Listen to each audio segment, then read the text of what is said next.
Hey everyone, sorry we're a little late today, but had to Photoshop that clown mask onto Luge. That's a Um, beautiful imagery. Worth it. Oh oh yeah. my god. Before we go in today's, hey, look who's here, guys. Hey. Oh, we Finally. dragged him For out of one. the. we we dragged you out of the mines for this one. I know, the prodigal son returns. Oh my god. What an episode we have lined up for you. We're gonna talk about Code Geass Season 1.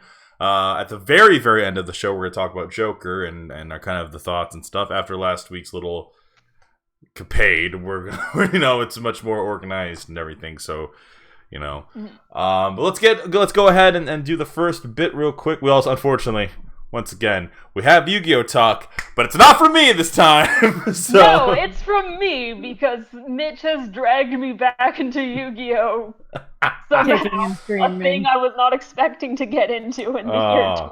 2019. That's right, fucker. That's that's what we... God damn it. All right. So before we go into all that, though, we do have some channel news. I'm going to go ahead and find a way to turn my microphone down real quick.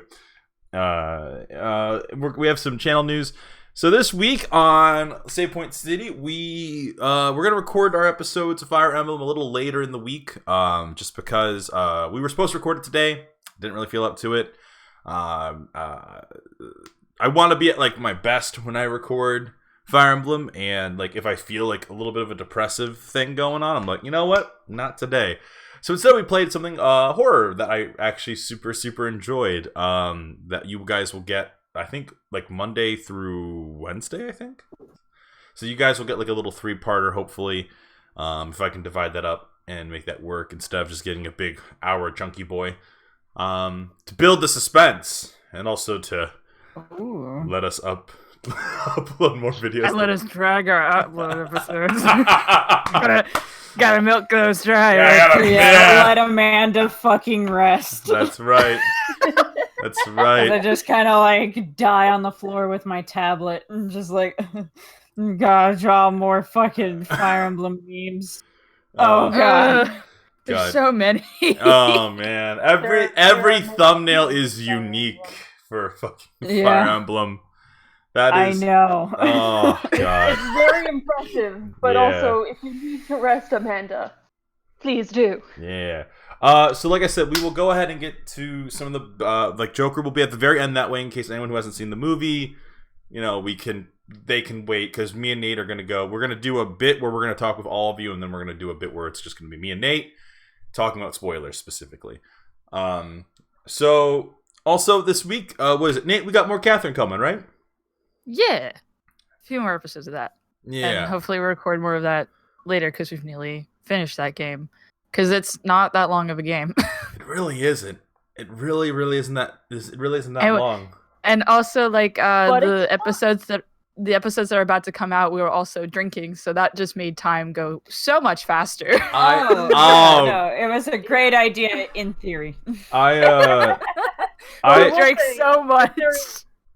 So I will say, if there's one thing that I do regret from watching those episodes, is that I did look up the Vocaloid Piano Man before I was Oh no! It is precisely as cursed as described in video for those who were smart and did not look it up. It is. Oh no! It is so bad. It is like, okay, so that you get what I'm talking about. In the episode, I say like something like how the vocals are too loud. The song is weirdly slowed down for some reason. The tempo's different, and the voice, not only is it loud, but it's kind of metallic-ish, if that makes any sense for an audio description. No, of course, because it's a Vocaloid. So like they're I feel like that was the intention, but it just wasn't good execution. You can mix Vocaloids to sound really natural, like but like sometimes. Sometimes it doesn't come out that way. But that being said, I think we like mentioned it in a previous episode, and then like I you're just like, no, Nate. Before you start the recording, it's just like listen to it and then start. Listen to the Piano Man. So that's why literally that episode starts with just like, hey, don't listen to that. Hey, so that was a fucking nightmare. It's 5 o'clock on a Saturday. And it's like, fuck. Yeah, it sounds like it could fit very well into a horror movie. Which, I mean, if the person was going for that, good job. No. Good job? Question mark? A little bit of work may be necessary in the future. I want Oliver to be at the end of the hall and go la da da dee dee da. It's like, I gotta get the fuck out of here. It's like, I gotta go. Yeah, I just forgot that I put a thing in the oven, so I'm gonna. Oh my god. Oh man. I gotta go. I've put a thing in the oven, and that's my excuse for getting the fuck out of here. Oh my god. Anyways, guys. I want to leave this conversation right now. What's the best excuse I can come up with? I'm sorry, Dinner's in the oven. Len and Rin are asking me to come over for the Turkish delight. So I will catch you around. No, anyways, guys. So we got a good episode for you guys lined up today. Today's first subject. Wait, hang on. Like I'm kind of spinning my rule here a little bit. I don't have a coffee image. God damn it. So instead of setting up a new video game or something like that without like having like any real title, because of, like, not everyone wanted Astral Change, so I switched it to like a new game just in general. You guys can help me get a new office chair because this thing is. Oh my god! Oh yeah, that's important. That's important. So I was thinking about it. I was like, man, like. I can't remember when it happened. It was sometime this week, but like what had happened was I leaned back in this thing, and one of the springs on it like stabbed me in the back.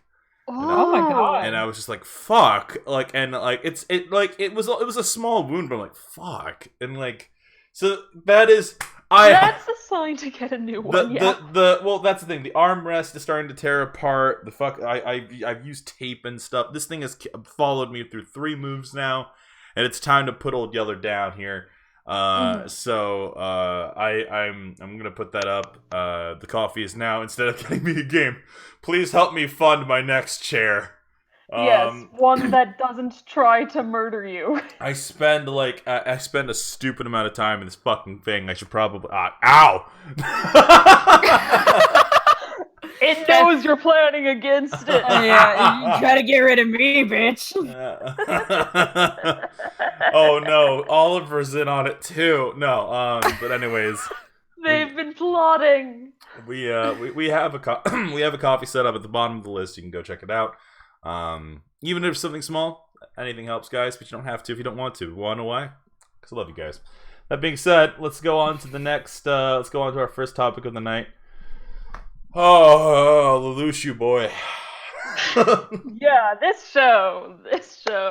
Alright, so unfortunately, like I said earlier, I think this is a picture from, season 2, unfortunately.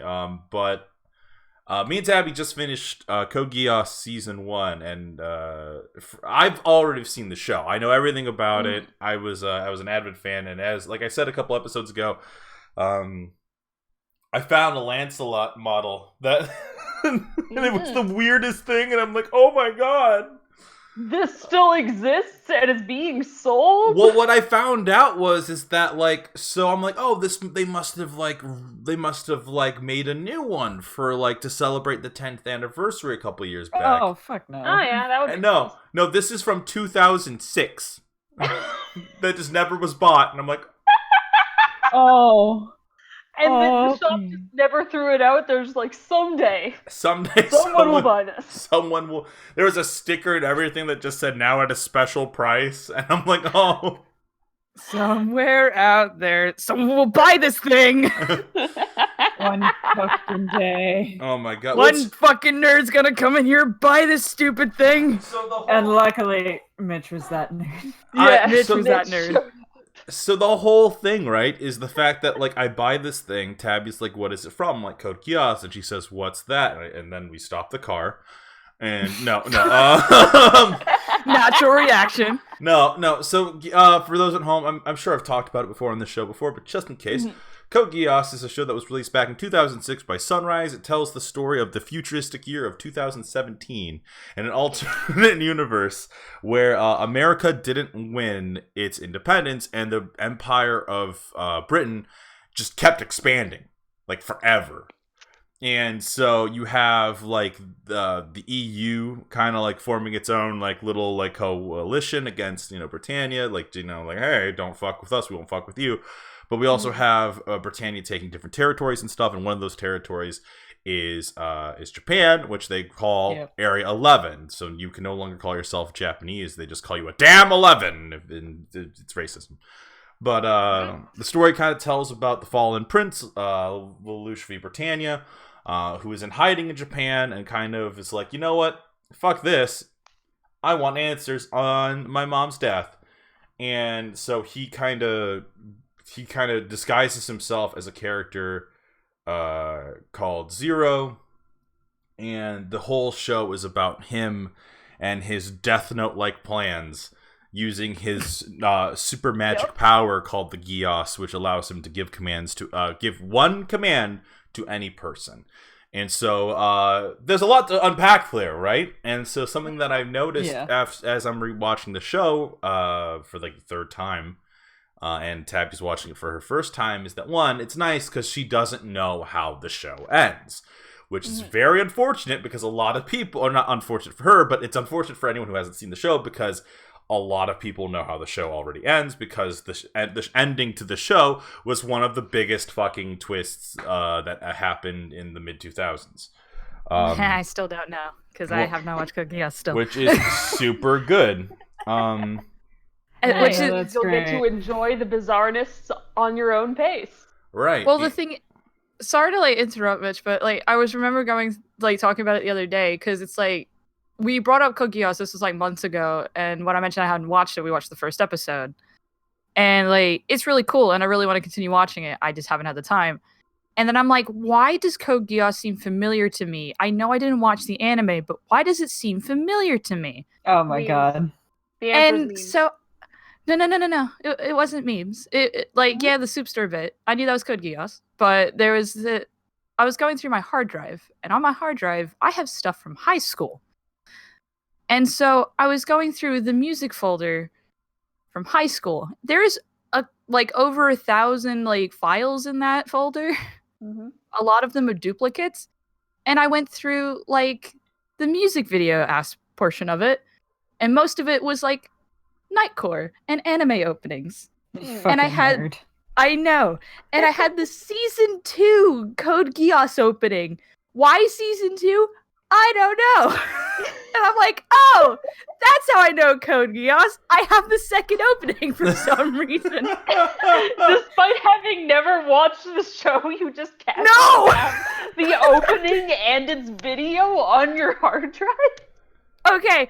In high school, people would just bring their hard drives to school, and because we had to have laptops for our classes. No one ever used them for the intended purpose. Everyone would just bring their hard drives, and they'll just freaking, oh, you have that on your hard drive? Oh, cool. Is it okay if I go through the rest of your stuff? And they're like, yeah, that's fine.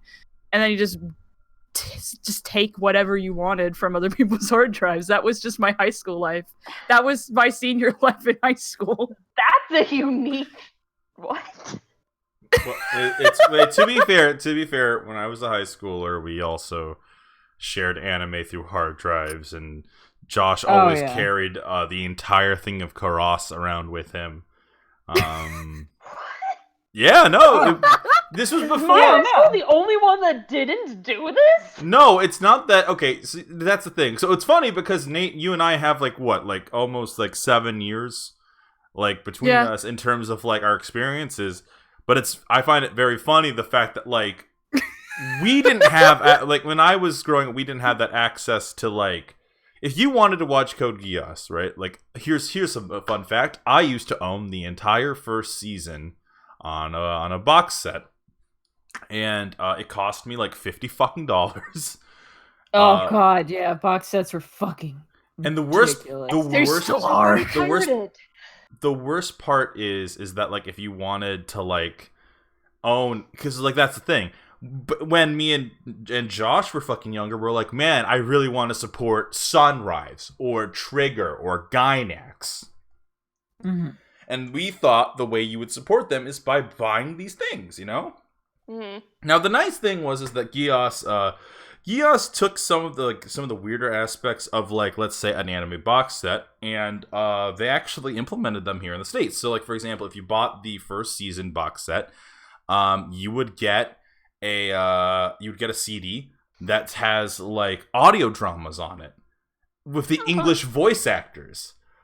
And I loved that. I thought that was such a cool little detail, and I'm like, that's something that you can't get if you stream it.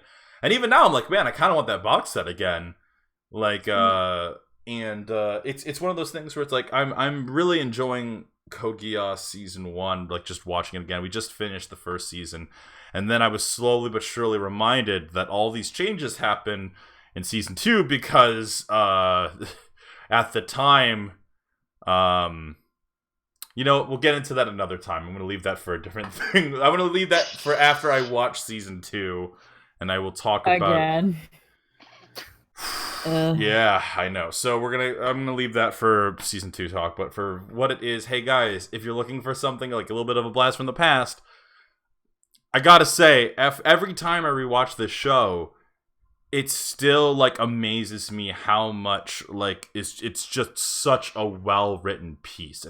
And then like the finale, like the Season 1 finale happens, and you have all this stuff happening at the same time, and you have all this drama built up, and all these story threads are starting to come together, and you have like just everything. Okay, there was also something that happened in the end of Season 1, which as much as it's a weird thing, it wasn't as weird as I thought it was going to be. To kind of go back, I'm like, I don't remember that line being that way.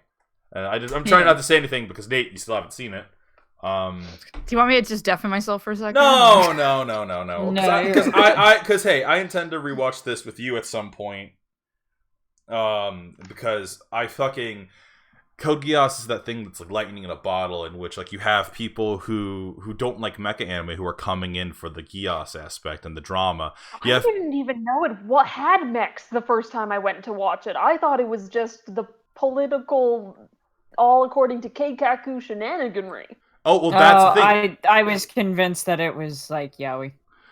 Tabby also had no idea that there was mechs in this, which is very strange because this is a Sunrise property, and you think that they would have pushed that aspect to the nth degree. You'd think that the giant freaking robots would have been a bigger part of their marketing plan. Well, that's the thing with Code Geass. See, it's lightning in a bottle. It's that perfect blend of you have supernatural stuff, you have the drama stuff, you have war stuff, but you also have mech stuff. And the Nightmare Frame is such a unique like look to like the modern quote unquote mecha designed, where you never have the intention of going into space. It's all land based and trying to kind of make that work and all that stuff. But like you have this perfect blend of like Clamp's character designs. You have people who like that kind of stuff going in. You have like the people who like Death Note. I know tons of people who watched Death Note who went into this. Oh yeah. And like I said, guys, it's on Netflix. It's up there. I think it's also, it might be on Crunchyroll, but like it's there. It's not on Crunchyroll. Oh damn! But like it's otherwise I would have watched it. That's true. All right, but anyways, guys, I'll stop talking about Code. It's good. It's good. I need to finish my Lancelot. All right. That being said, let's go ahead and hey Ren. Yeah. Mm-hmm. Yes. You want to talk? You want to talk about your baby dragon? What? Baby dragon. You want to talk about your baby dragon? Why did you not expect that to be the image he chose? Because last week I didn't know what image he picked. Why? Which, by the way, I've drawn Mitch with that Joey face, and it's still the best thing I've drawn in my life. Okay, that cursed goblin face aside. So, a thing that's happened to me recently, exclusively because of Mitch, is I started playing Duel Links. Yeah, Duel Links! And I mean, I'm not going to try and duel Mitch just yet because I'm still figuring out how the hell the game works. I don't know. You and probably getting used beat to me it. after the stream yesterday. I lost pretty bad yesterday. I mean, but you're like playing with people in your own skill range for the most part. Yeah. I mean, just because you put yourself down, but you're like, man, I can't believe I lost to in the 10 percentile of the entire world. I can't believe I lost to Magma Golem. I think you're gonna beat the person who started playing the game this week. Yeah, Ren's at baby that. dragon level, okay? Like, hey man, he's not up to you yet. Hey, Ren is a Red Eyes baby dragon. He'll get there. He'll fucking get there. He'll get there one day. One day. That's a good card too. But I digress. But yes, so I started playing that game, and it's fun. But it also made me decide I should watch the Dark Dimension movie because I was like, oh, it's a thing I haven't seen before for Yu-Gi-Oh! And it made me realize I forgot how goddamn weird the original show was. Because, like, for example, the antagonist at one point points out that Kaiba is the dictator of Domino, and nobody contradicts him on this. And I was like, wait, what? Since when is Kaiba, like, the mayor / feudal lord? I thought he was just a really weird rich dude. So, like, they kind of go into that in the other series, and it quickly turns into, oh, well, Kaiba owns... He kind of makes all of the duel monster cards now. Okay, weird. Oh, he owns an entire academy. Yeah. Oh, he owns several islands. Oh, all of this is him. All of the technology in this area is him. I guess, they didn't really go into it in the original series, and I only sporadically watched the ones afterwards. So having, like, the whole, oh yeah, Kaiba's just the casual dictator of this region, and I'm like, wait, what? Yeah. What? Yeah, he just kind of owns it, and it's kind of this weird thing where I think it might be a fucking hint to what he did when he was, like, priest Seto, like, in ancient Egypt, because he also just, no, it's mine now, I'm Pharaoh now. Okay, thanks. And, like, the thing is... Okay, thanks, bye. It doesn't amass all this power to do anything with it outside of be really good at card games and also amass all of these techno resources and researchers specifically to break into the afterlife to fight the guy who used to possess this high schooler you went to school with because he wanted to duel him at a card game one last time. Well, yeah. I mean, what better way than being like, hey, you motherfucker who owned my soul so many fucking times, put me in a goddamn coma where I experienced you death. Don't get to avoid me this time. You made me experience death, now I'm taking it away from you. Hi, I'm God now. Knock, knock, it's Knuckles. Like, Didn't oh my god. Didn't we bring this movie up in the Danganronpa episode, or was it the manga version that you brought up? Oh god, I honestly don't know. know. It was the movie. We were talking about the movie and how Kaiba would go. Like, it's exactly what Ren said. He fucking builds a space station. Not because he wants to explore space or like, go out into the reaches of the stars. It's just to fight a dude with a card game. Yeah. Yeah. Isn't that your life goal? Yeah, dude. Come on.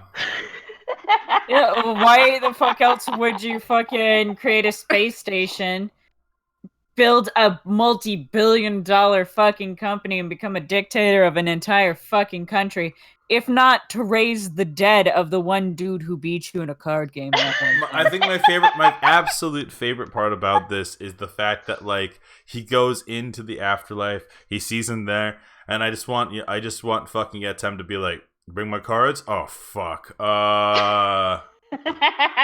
Shit. You know what? I think he probably has a deck there. I mean, like, how dedicated is he to the game? I mean, he's got his own deck there. I'll to answer... I know. And to answer Oceana's question really quick, Pegasus died. Yeah, Pegasus is super dead. No, Pegasus Yeah. didn't own Duel Academy. That was Kaiba. Yeah. Pegasus is super dead, and after he dies, Kaiba, in a weird pseudo way, starts taking over, like, making Everything. dual monster cards, and you can tell because Kaiba Man fucking exists. You can tell because there's Blue Eyes White Dragon support for a card archetype that is only owned by one man. So if Yeah. you, Right, And there's right, in the literally game hundreds universe, of them. He owns all 3 copies, and you know he's not producing anymore. No, the worst part about Blue Eye support is the idea that it's like, oh, look, there's new, like, you're like a little kid and you're opening packs of cards, and it's like, hey, when am I gonna get a Blue Eyes? I keep getting like fucking priest with eyes of blue, and Yeah. Oh, Chaos sorry. Max Dragon. Yeah. I mean, Oh, on and the one also, hand, there's that, but on the other hand, do you Kaiba printed enough copies of those to actually distribute them to the general population? Yeah, he would. He would do that Yeah. because he's a dick, and he's like, I own them and you don't. You're Yeah, right. basically. You're right. And He also- is that petty. Also, you can tell that fucking Kaiba owned the fucking Duelist Academy because Obelisk the Tormentor was the top rated fucking, like, dorm, and Yugi's fucking, like, Sky Dragon was the least. It was the lowest of the low as Yeah, far as You're in concerned. Slifer Red. You're in Slifer Red, Yugi's card. You must be a little bitch. They literally Yeah, we you're in played. the dorm from the card owned by the king of card games. My favorite part about that is about with the GX shit is the fact that not only is Obelisk the best, but like the Slifer Red dorms, they're struggling to get by. There's a drafty breeze. There's no food. There's the drafty breeze. There's like no food on the reg. And fucking oh my god. Oh geez, how is he allowed? I mean, I was gonna say, how is he allowed to school? Oh right, because he's just He's he's the a dictator. dictator. yeah. This You don't have to listen to anybody else. Yeah, this island and does. this one antagonist in this one movie is the only person who's like criticizes him for it. He's like, oh yeah, you're only dictator because everybody acknowledges this, and if we change people's cognitions, you wouldn't have shit. Yeah, it's rough. Kaiba John ill.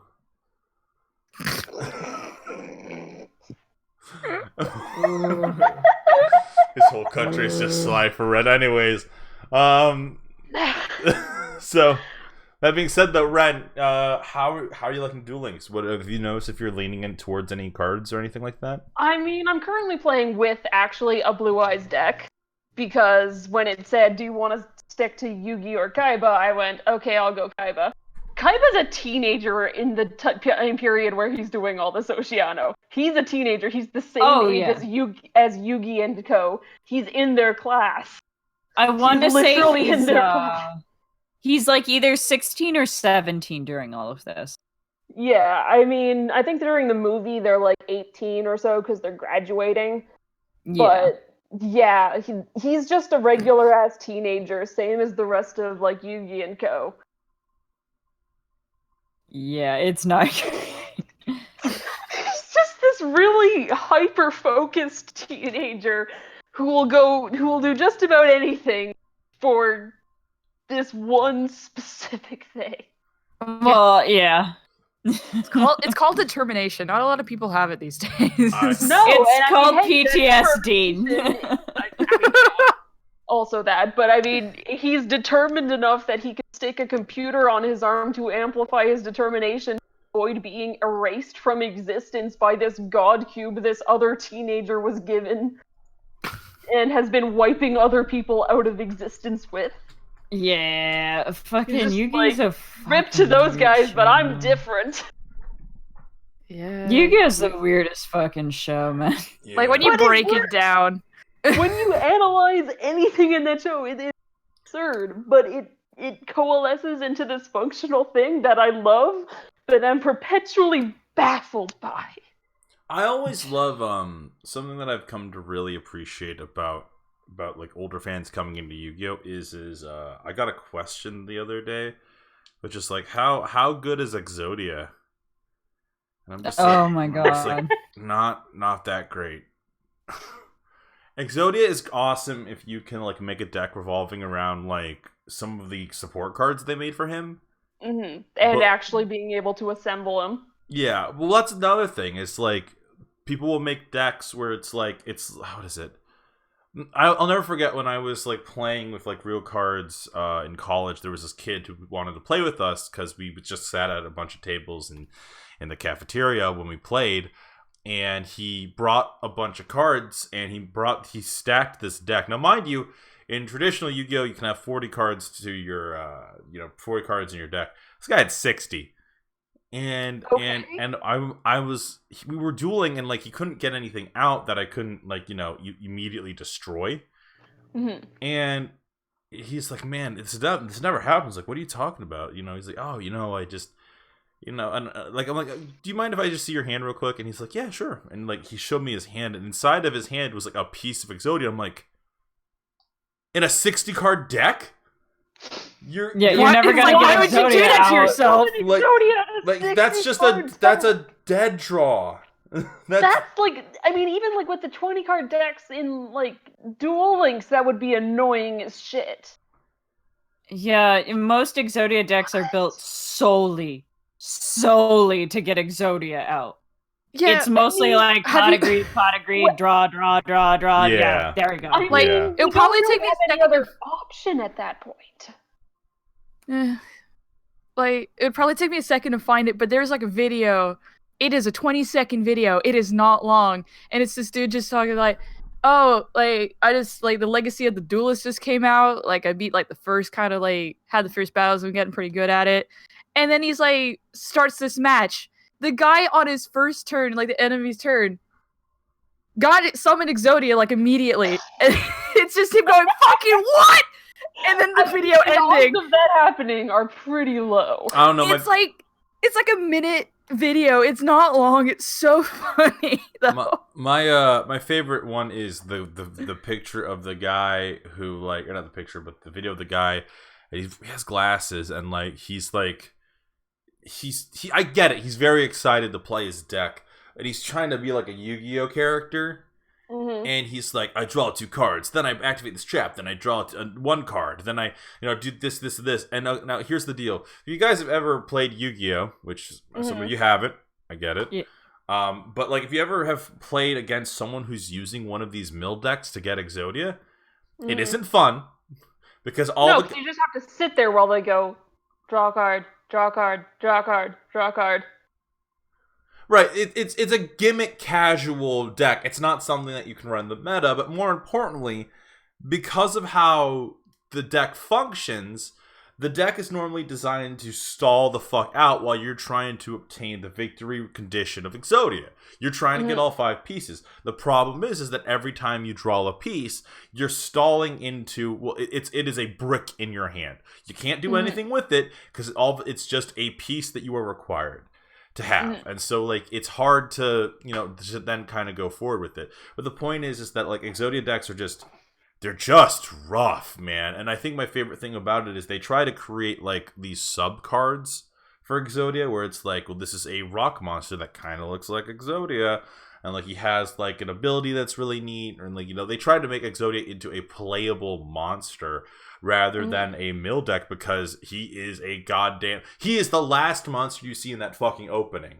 He is like the big god king monster, and they keep trying to make him into this playable format, but the truth He's just not gonna be. It's not a viable thing outside of a cartoon, because the real world isn't going to give you all 5 cards on a regular basis unless you just make everything else in your hand Pot of Greed. Yeah. Also, I found the video and it's 42 seconds. Wow,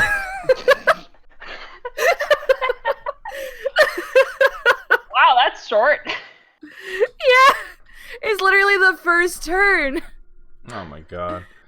All right, we will Oh, check that's this out. Oh, we will check this out later. Oh, I even recognize that shit-eating asshole.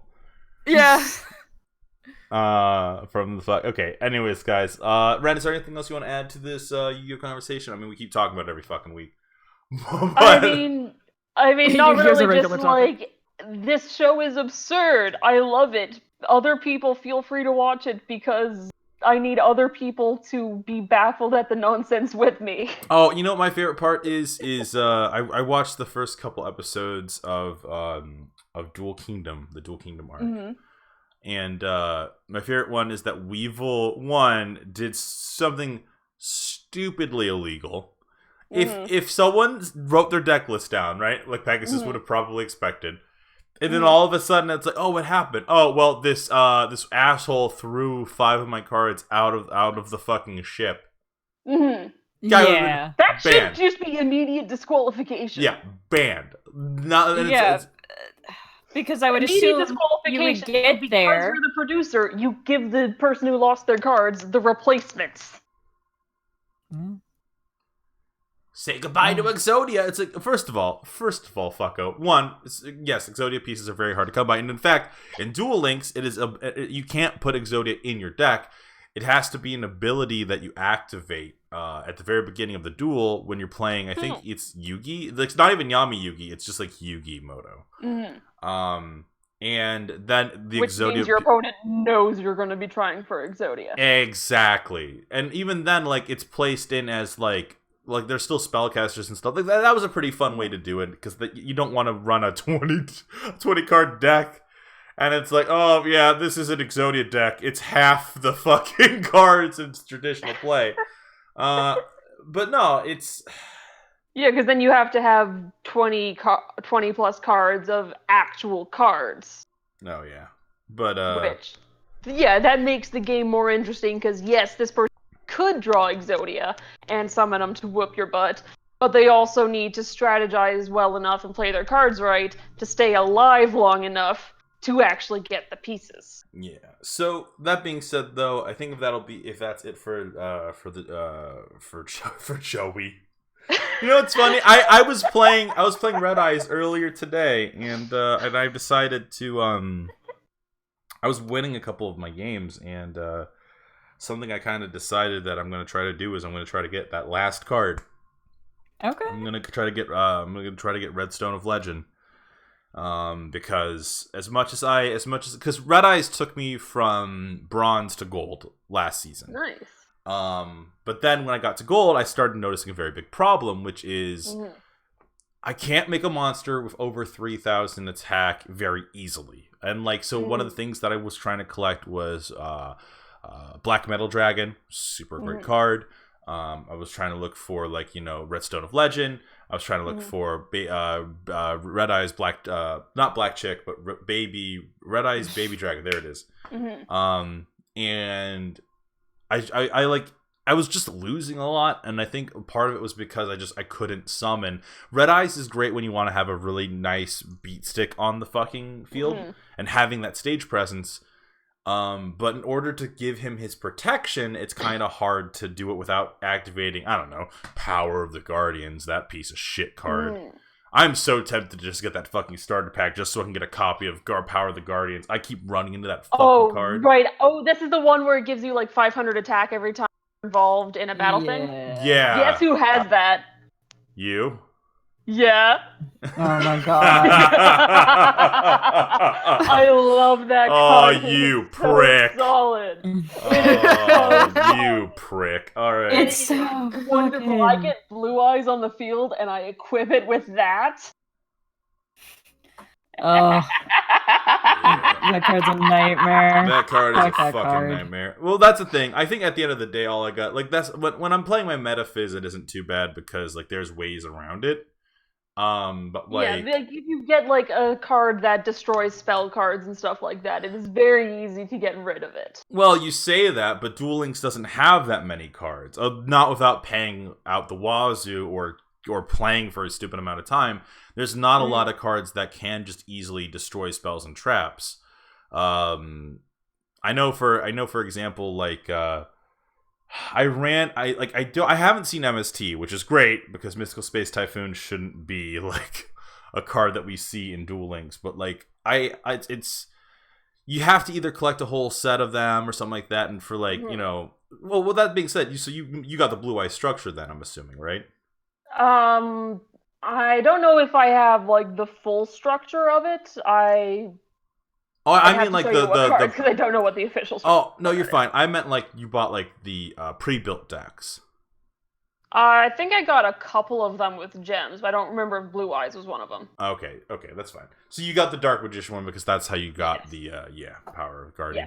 Yes. It was like 1,000 gems, and because it gives you like 4K gems right out the gate, I was like, oh, isn't that the broken card that like Mitch keeps despairing about? Okay. Yeah, fuck you. No. No, hey, it's okay. I also went to the dark side. I got a fucking SR ticket today, and I ended up getting fucking Magma Golem. I have no intention of putting into a deck, except maybe Red Eyes. But you have it now. I'm actually But it is an tempted. option now. I am so tempted to put that in my fucking Red Eyes deck, just because the minute that anything comes out like that or like anything like that, I have no answer. And I mean, if I already conceded with my Ojama deck, right? Like I put Asla Pichu in there because I ran into issues where I can't So I think that like in a weird way, I feel like in order for me to keep up with my rank, and I don't want to end this season in gold, I want to get back to platinum at least. Yeah. I should make these adaptations to the decks because as shitty as it is, sometimes it's the only answer. And like in this case, adding Magma Golem, which is a shit move as well, will help me overcome, like, let's say a Blue Eyes with the Power of the Guardian or whatever, or Cosmic Brain, that fucking piece of shit. Or just other things like it can't like these. I need resources that can help me overcome these things. That being said, I think it might be a little while before I stream Yu-Gi-Oh again. I want to just make sure my deck is solid because I'm not gonna lie, I was a little embarrassed yesterday when I just kept losing, and I pulled up my Metaphys deck, and I even getting Metaphysical Dimension. It's like clearly there's something missing here that I'm not understanding, but I'm live on stream and I can't just look it up. But like it might be a while before I stream Yu-Gi-Oh again, but I still want to do it again. But that being said, let's go ahead and move on into the last subject of the night. Hopefully, sometimes we expand the podcast if we're on like interesting topics. Also, hey, let us know in the comments. Do you like this little background thing we got going on? Is it like because it's more active and not just a still image? I don't know. Well, we tried it last time, and like I don't think I heard any feedback. But I think it's nice. It's something different, So let's talk about it. So Nate, Oceano agrees. Yeah. This is a picture of a sad clown. Nate, it is time. Nate, it's time. So okay, let's do So for everyone at home, if this is the moment you've been waiting for, thanks for sticking around. I gotta stop snapping. No, you gotta keep snapping. Keep snapping. No, so snap it. so if this is the moment you've been waiting for, here's the trick. Me and Nate both saw the movie this weekend, and we are going to go ahead and give you guys kind of a spoiler-free review of it. If you guys have any questions whatsoever about the movie, go ahead and ask during this time, and then what will happen is I will find a different image on the screen. I will put up a different image because I didn't plan that part out. And that'll be a visual indicator that says, hey, this is the spoiler zone. Let's not, like if you have some intention to go see this movie, head out, come back and watch it, rack up those views. And add it to the likes pile so maybe you can come back. But I don't want to spoil anyone for anything, and I also, want you guys to be able to enjoy the podcast for as much as we can. Podcast is one of my favorite things every week. So, Nate. Mitch. Guys. All right. All right, I'll go first.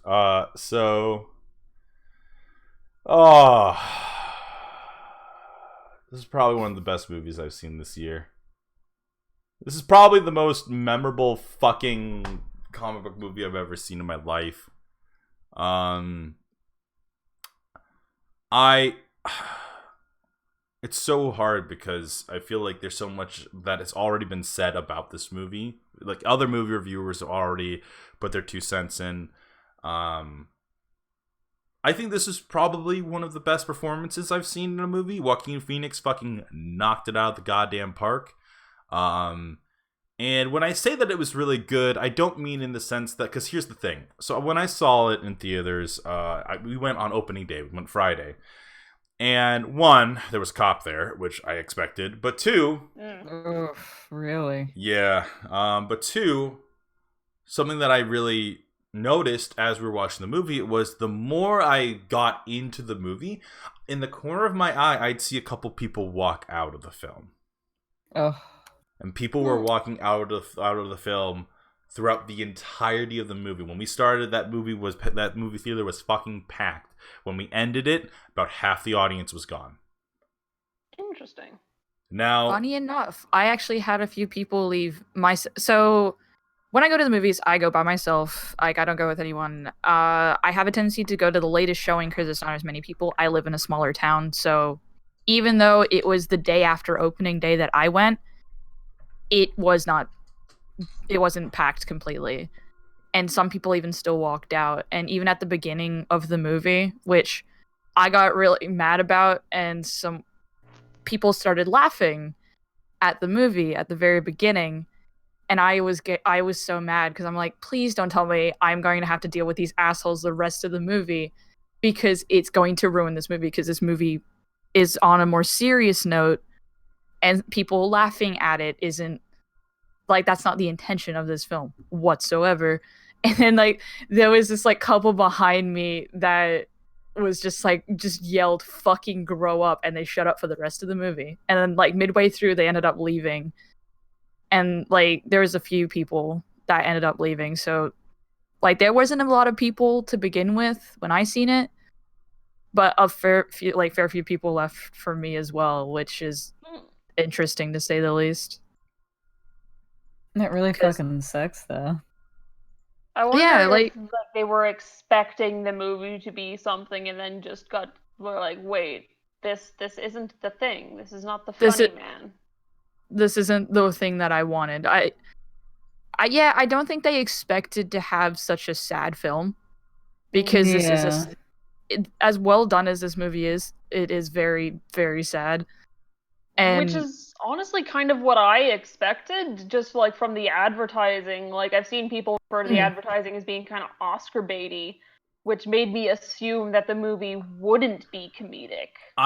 Okay, so here's the thing with that. I almost wonder if that aspect of the advertising was a complete counter. It's them trying to counter all the negative reviews that came out for the movie.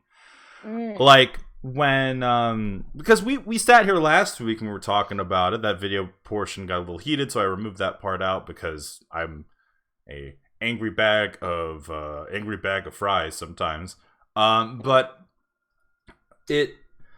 when there's tons of negative reviews and shit, and I was mad, and in a way I understand where they're coming from, but it almost felt like a self-fulfilling prophecy, where they're trying to stop.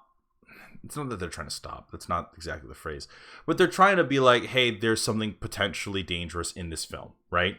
They're trying to say, hey, just based on the subject material and the world we live in, something bad could possibly happen.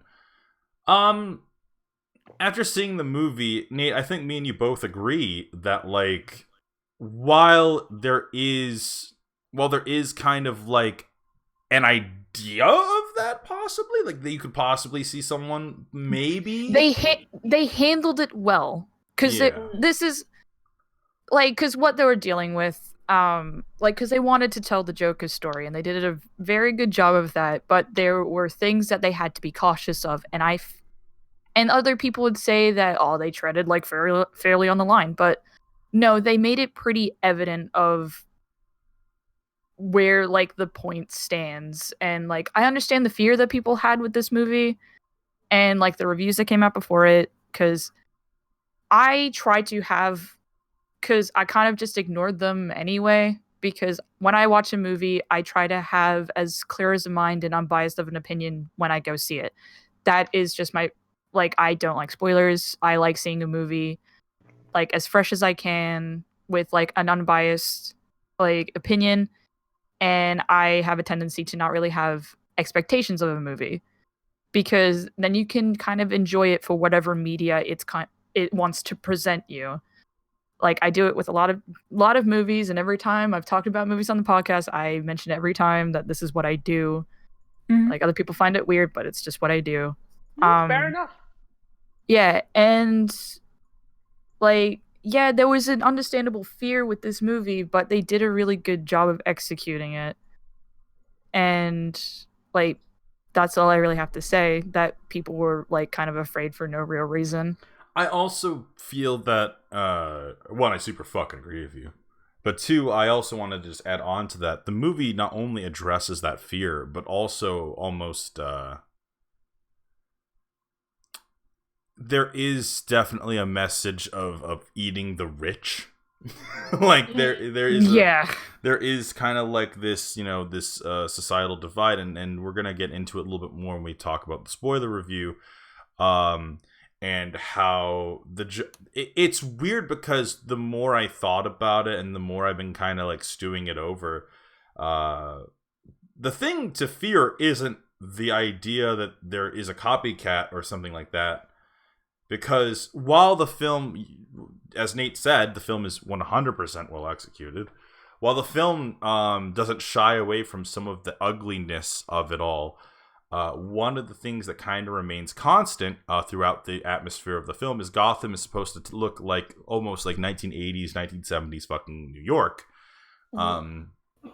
In which they went like really into that as well, like straight out the gate. Like they use like the old like Warner Brothers like kind of like icon and stuff like that, which I kind of appreciated. Like they really set the tone like immediately. Yeah. So it's a bit of a period piece in the middle of being the Joker movie. Well, yes, I would say that it is a period piece. It does take place somewhere in that 1970s, 1980s kind of vibe. But it also it mirrors a lot of the problems that, like, obviously we're dealing with today, and not the ones that that like the fucking reviews were saying, where it's like about, you know, oh well, it's championing this isolated person with mental illness. It doesn't champion it, and like I said, me and Nate will go into it a little bit more in a second. But one of the things it does kind of portray is that, hey, society throws away the poor. Like, there's a very specific line that I just loved, because Arthur isn't dumb. He is frustrated, but he's not dumb. And I think that, like, that's something that I kind of want to get into when we got to get into the spoiler talk for it. But, like, this movie's, in terms of themes, is more about... It's not about how yes, an aspect of it is how life kind of wronged this person, but it's about him taking control back. And now, mind you, these are not, you know, themes that are unique. There is definitely, there's definitely movies that have kind of taken this idea before. Some of them just escape me right now, but there's and the thing is that, like, I think people kind of blew out of proportion what the problem with the film was going to be, which really, and I hate saying like this, but it really makes me question now some of the legitimacy of some of these moviegoers. Some of them were trying to downplay Joaquin Phoenix's fucking performance. He gave a performance. He fucking deserves it. I mean, like, he did a really good job. Like, they should. He did an amazing performance. Why would people shit talk that? I shit you not, Nate. We used shit a lot there. That was a shit exchange. But there was a critic. I remember reading this shit. They were just like, Joaquin's Phoenix is juvenile, and fucking like it's a juvenile performance, and it's hollow and empty. Are you Are you fucking for real? After seeing the movie, I'm like, did you accidentally watch? Did you watch a different movie? Did you watch Suicide Squad? I feel like Oh my god. You're thinking of Jared Leto. I'm sorry. Oh, I mean, that would be an accurate description of Leto's performance. hollow juvenile. hollow and juvenile. No, that was not his performance whatsoever. Joaquin Phoenix. This one, another online reviewer had. I wish I could fucking remember who it was now. But they had said this was the Joaquin Phoenix show. Joaquin Phoenix is literally in the movie, like every scene has him in it, obviously, but like every scene is focused on him and his story, and it's like which makes sense. Yeah, because it's is the Joker, the origin movie.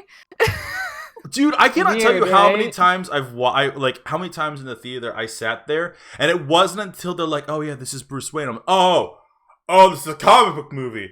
I forgot. Like I sat there. Yeah, same. Yeah, which like it didn't click in my mind. I'm when we like, do that. that didn't click in my mind like whatsoever. It's just like, oh, what's your name? It's like, my name's Bruce. It didn't click in my head until like we got to like the later scene. I'm like, oh, that's Batman. Right. Oh, yeah. That sounds like. I mean, that just sounds like they did an effective job of being able to tell the story without being like they didn't confined by the formula. Like, they didn't emphasize on Bruce. They didn't really emphasize on him at all because it isn't his story.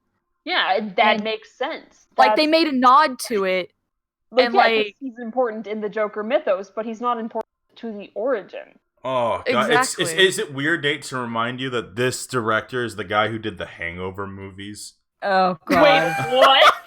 Yeah. Todd Phillips. Todd Phillips is oh my known god! for the Hangover trilogy, and this once again, I cannot emphasize this enough.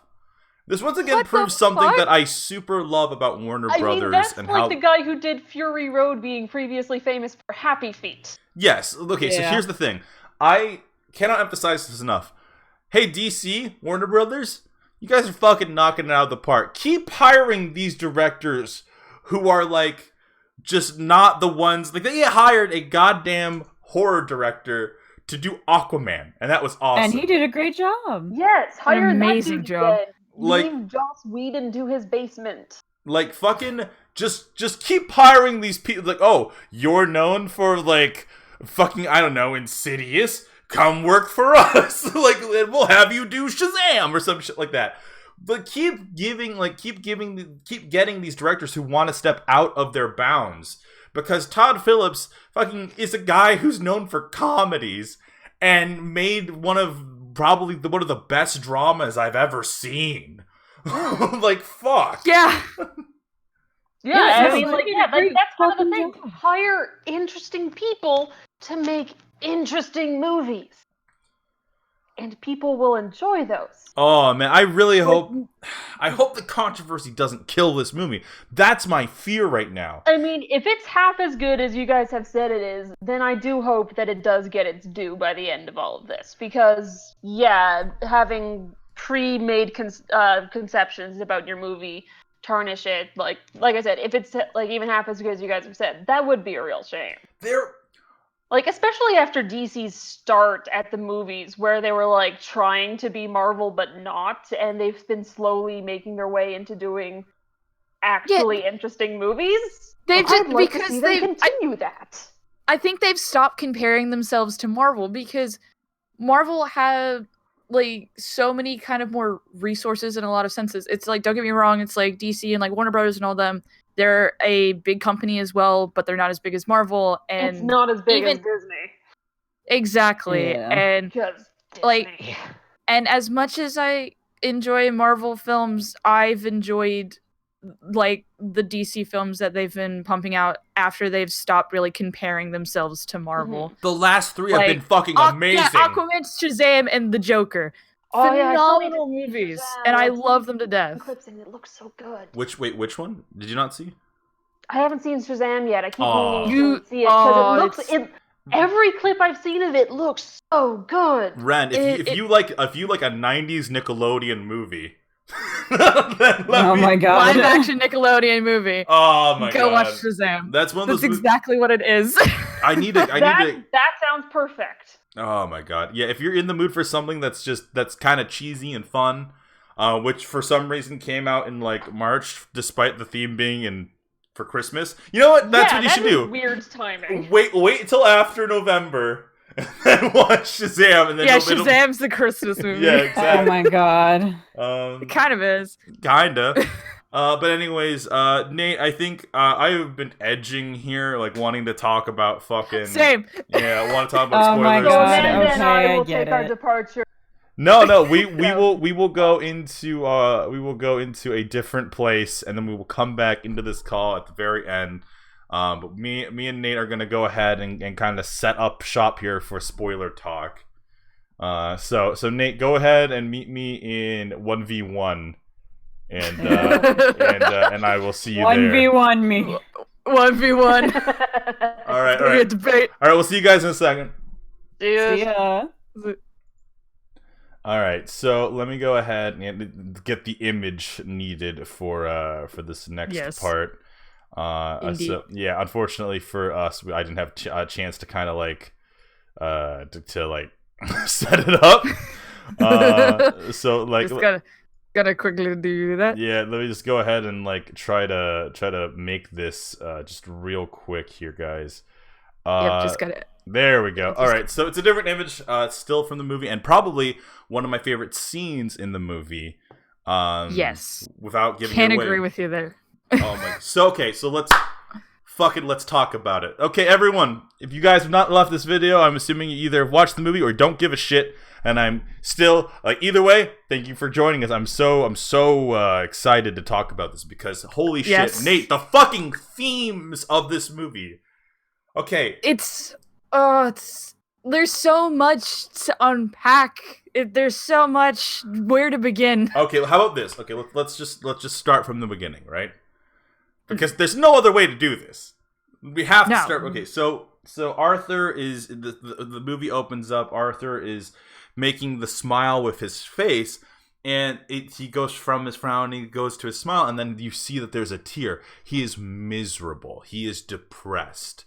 And then it cuts to him fucking, doing his happy bit. And like in these moments, you get this idea that Arthur like genuinely does seem to enjoy his job as a clown. But then these shit tier kids, fucking, which I thought originally these were adults. These were children. Yeah, no, like, because that scene kind of like happens in a bit of a rush that it's just like, oh, they could be like young adults to like teenagers.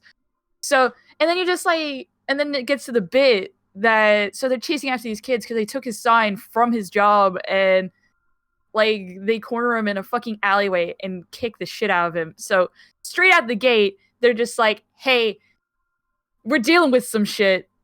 Like, pointing that out. And I'm not even joking, after that scene, that's when I first noticed people walking out. Okay, so I think what happened is I think people came into the movie thinking that this was going to be like, I hate saying it like this, Marvel kind of created a standard for how a superhero movie should be. And people have been fucking bitching about hero fatigue for years now. They've been fucking talking, oh, well, the superhero formula, it's so trite. Why can't we get a deeper fucking superhero movie? And then But once they get it, they don't want it. Yeah, they don't fucking want it. It's literally, it's that scene in Courage the Cowardly Dog where it's like, I want more macaroni, more cheese. It's just like, they can never win. Maybe you don't like fucking, here's an idea. Maybe you don't like comic book movies. If you're sitting there and you didn't like this performance and you didn't fucking like the movie and you didn't like what it had to say, there's a good chance that maybe you just don't like comic book movies. And this is the least comic book movie I have ever fucking watched. Like, okay, I'm not gonna sidetrack there. I want to stay focused. So focus. Yeah, a bunch of kids fucking smash the shit out of his face with the sign. He then comes into the next scene, because what is it? He's at the fucking he's at the city's psychiatrist or something like that. Like they have like a service for people, and he's trying to talk to her, and he's smoking, and he's talking about how like he wants to be a stand-up comedian, and she seems disinterested, and which hurt me a lot, because it's this definite moment of like no one gives a shit, and even if they say they give a shit, like there's so much else going on.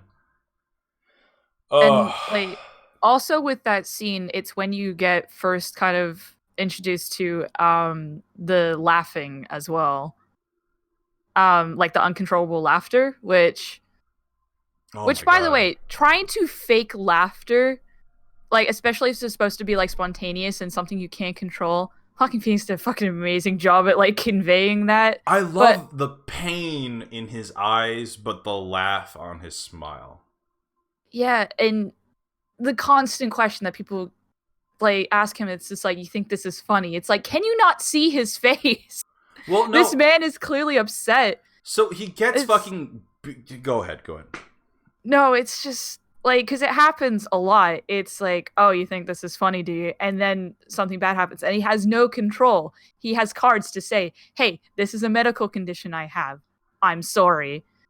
And he just feels like an inconvenience to so many people, because he's like, I literally have no control over this. I have cards. And it's like, sorry, this is not funny to me. It's a thing I can't control. Okay, I know this is a scene very early on in the movie, but one of my favorite scenes, because there's so many, so many good scenes. Joaquin. No, so he's on the bus, and it's in the trailer, and he's making faces and stuff, and he's trying to make the little kid laugh, and it's such a genuinely nice moment of just like, he's not trying to be a weirdo. He ain't no pedo. He's just trying to make, someone laugh. A kid laugh. Yeah.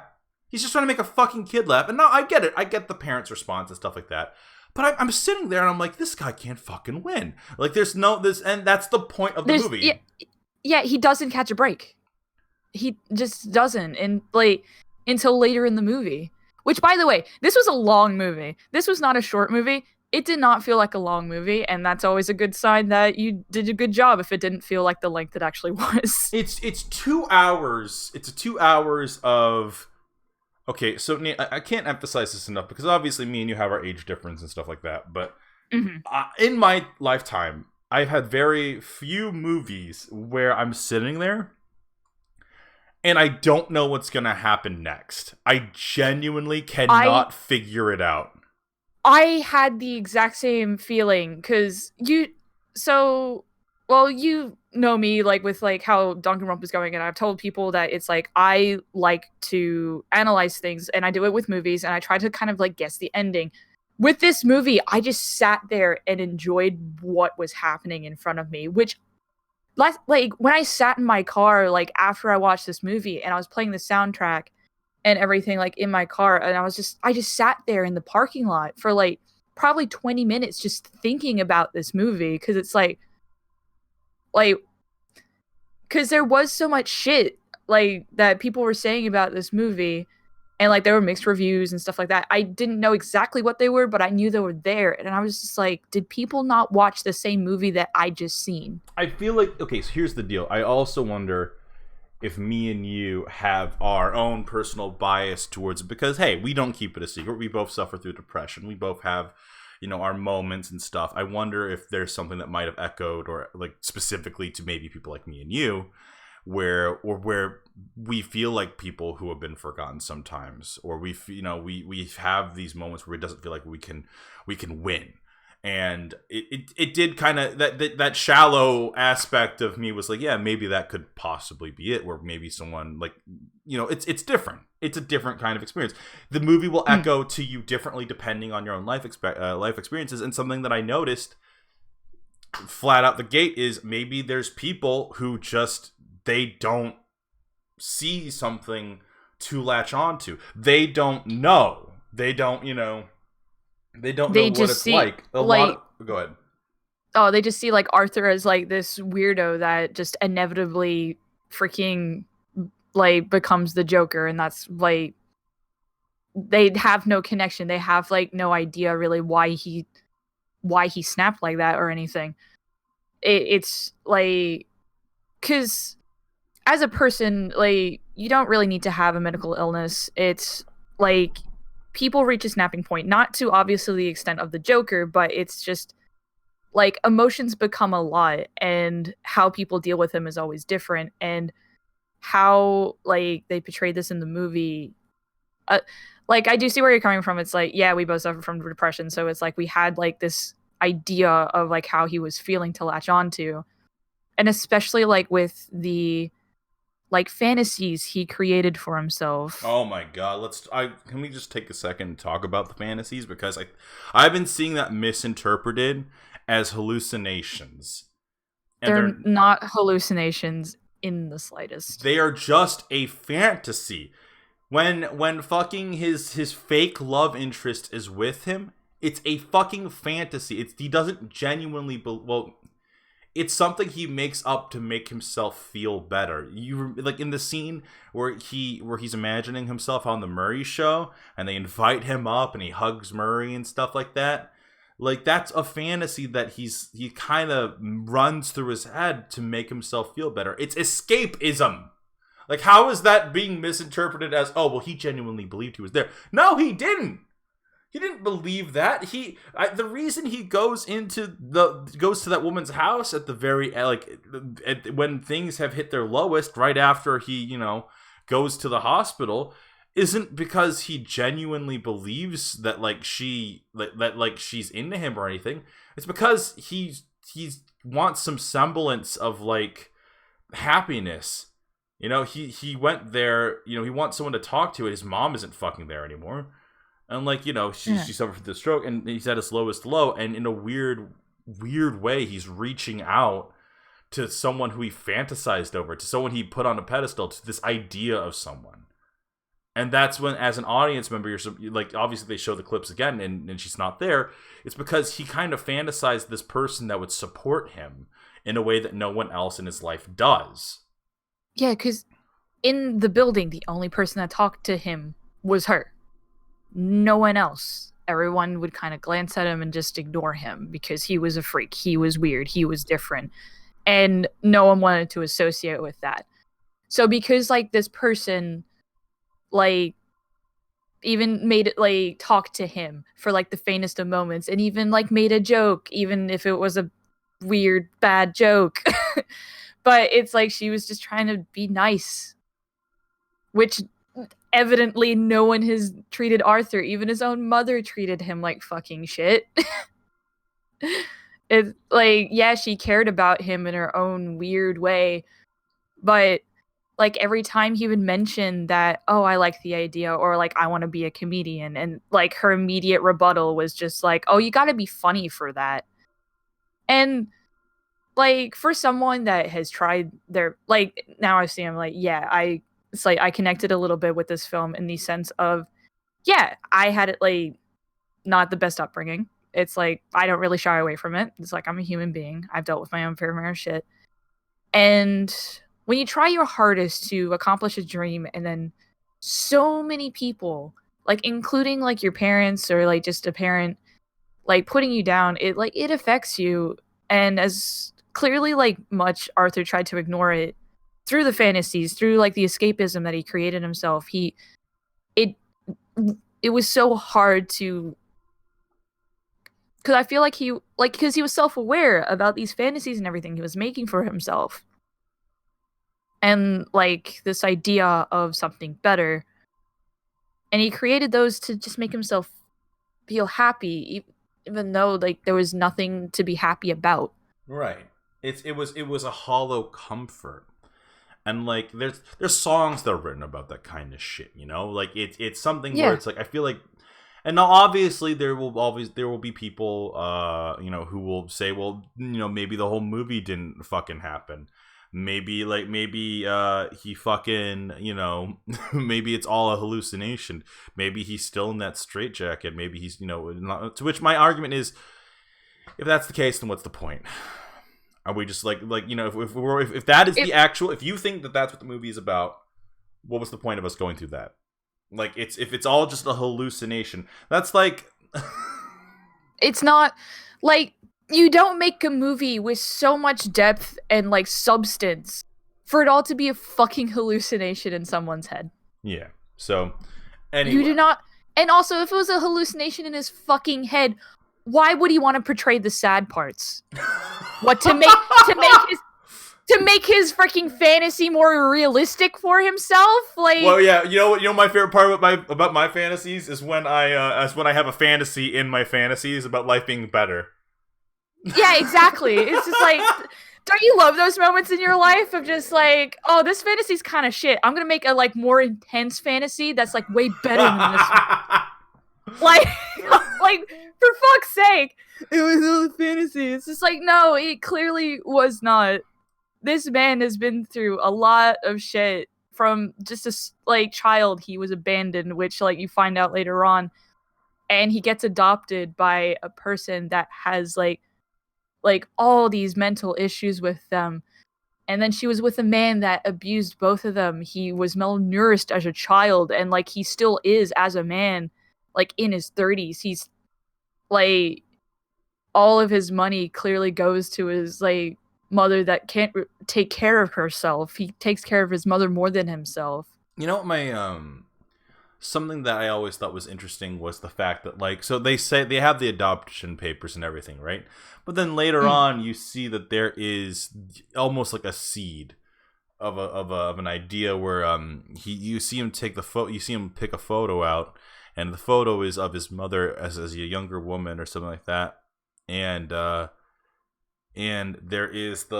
on the back it says, "You have a great smile, TW," and it's supposed to be a hint that says, "Hey, maybe Thomas is your dad," but then he crumples it up because it doesn't fucking matter to him anymore. The truth doesn't matter. Yeah, because that was after after he like met him in the bathroom and everything, and fucking he punched him in the face and shit, wasn't it? Oh, that scene happens after he killed his mom. Yeah, after he killed his mom, right? But there's so much to unpack in this movie because it's just like, yeah, right, that did happen. Right, that did happen. Yep, that also happened. Well, it was all just done so well, and it flowed really well. Which, like, I will mention because, like, I talked about it like a little bit with like Amanda because it wasn't necessarily a spoiler, but it was just a visual thing that I noticed. That this movie does a very good well of its atmosphere and like the visuals on its own. Like without even, because how it begins, he is always kind of in darker lighting, or it's very subtle lighting. He's like never in the limelight. And the visuals are more like they're not as saturated and the color is kind of like bland. But when he slowly starts to become like this persona that he creates himself, like the Joker, like starts to acknowledge himself as that, like he becomes more besides just becoming more confident in himself, like he becomes like more colorful, and like he puts himself in like brighter lighting. Like if you notice, like in his apartment it was constantly like dark, like every time he was in it, or like the curtains were drawn. But like when he started to become the Joker, like he's like open the curtains, like all bright lights, all everything. And like that was just something I noticed as like an artist, and like kind of trying to set the tone with like the visuals, and they did a good job at that, of just like he is created, like yes, he has created this persona for himself, but it has made him more happy and confident, even though like that's not a good, like the Joker isn't a good person, don't get it twisted, but it's like for this man that has been like has grown up with so much sadness and sorrow, he finally has given himself like a purpose and like kind of like a purchase as like a person by becoming the Joker. And like that's kind of the whole point of this film, because it is an origin story. I would argue that because I agree with everything you say except for one thing. I don't think it's a persona. That's the easiest way I can kind of just portray it. I know it's not a persona. It's just him as a person, like feeling just more comfortable in himself. Yeah, he feels more comfortable it's not a persona. It's just that I just don't really know how to phrase it because Okay. it's not like an alter ego or anything. It's still Arthur. He just goes by Joker. But I just use I know it's not a persona. It's just that I can't think of the word No, to you're phrase fine. it. All I was gonna say was I think that I think what it is it's a better way of saying it is it's him coming to his true self, and I think that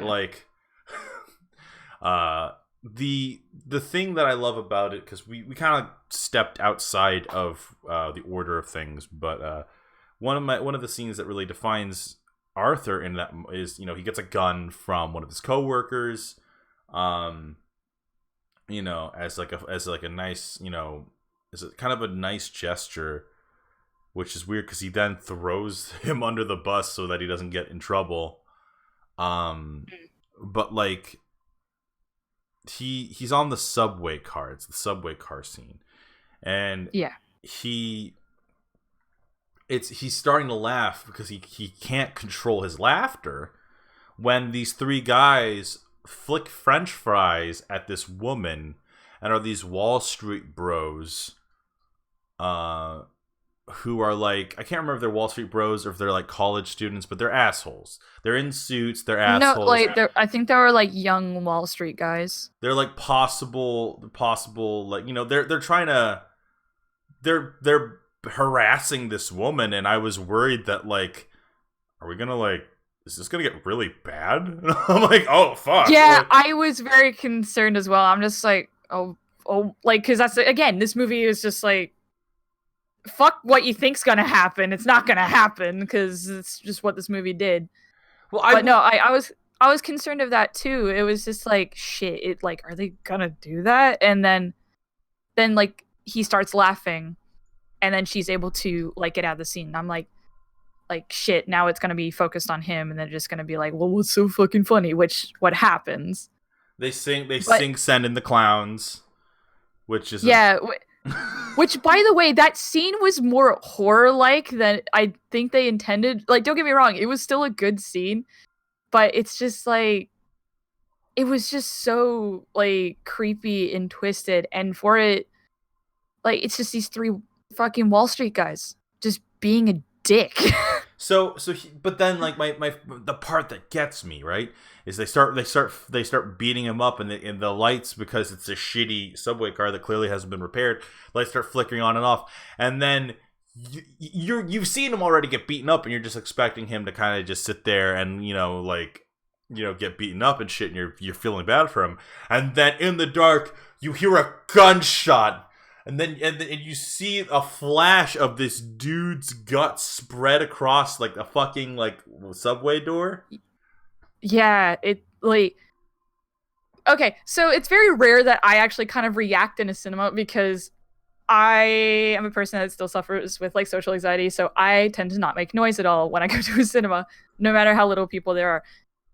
To actually get a shocked gasp out of me is just like a lot. It doesn't sound like it doesn't sound like a big deal, but it's just like, it is for me.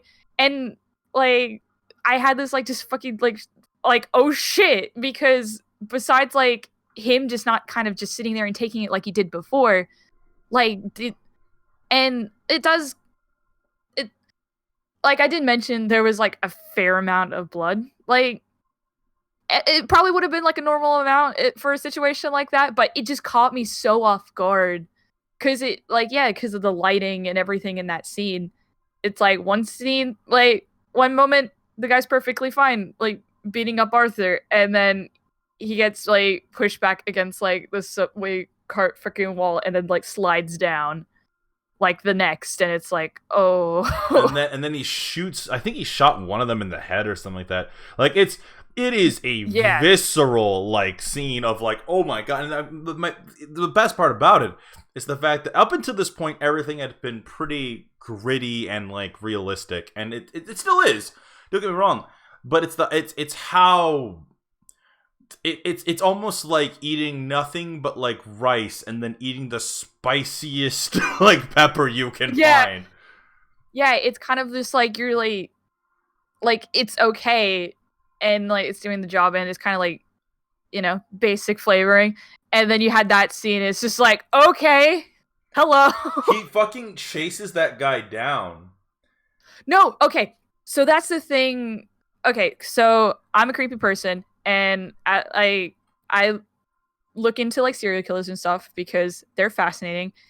The thing is, he did like more of a serial killer move than someone that was just chasing someone down. Because he Really? waited. Well, the thing is, like, because he was waiting for the guy to actually run out of the cart before he waited for him. Like, don't get me wrong, like the other guy was being caught, like the freaking Wall Street guy was being cautious as well. Like, did he go? Did he go? And it's like, no. And then out of panic, he runs, and then Arthur sees this and then chases after him. A normal person wouldn't wait. They would run out of the subway car and try to get to the next one. Well, that's Normal people, like, that's the thing. Like, I understand, like, Arthur is not, like, in the beginning, not a serial killer. He did not intend to kill those Wall Street guys, like, beforehand, but, like, just shooting them sparks something in him, and that's very, like, evident and clear. And also, he's, like, not a strong guy in the like, in any sense of the way. And he's like, the only thing that I have the upper hand of is I have a gun. And he doesn't. But, like, yeah, so, like, just normal people would have just chased the guy down. Like, not waiting.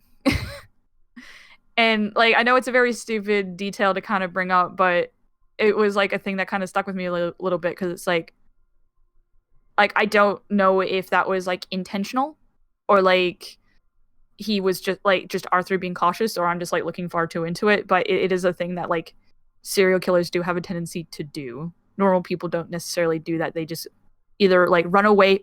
He would have ran away from the situation, or, because that's the thing.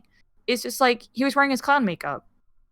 It's like, oh no, how are you gonna freaking, like, because there was a witness, and if the Wall Street guy lived, oh no, there was he was wearing clown makeup, would have been all he would have remembered.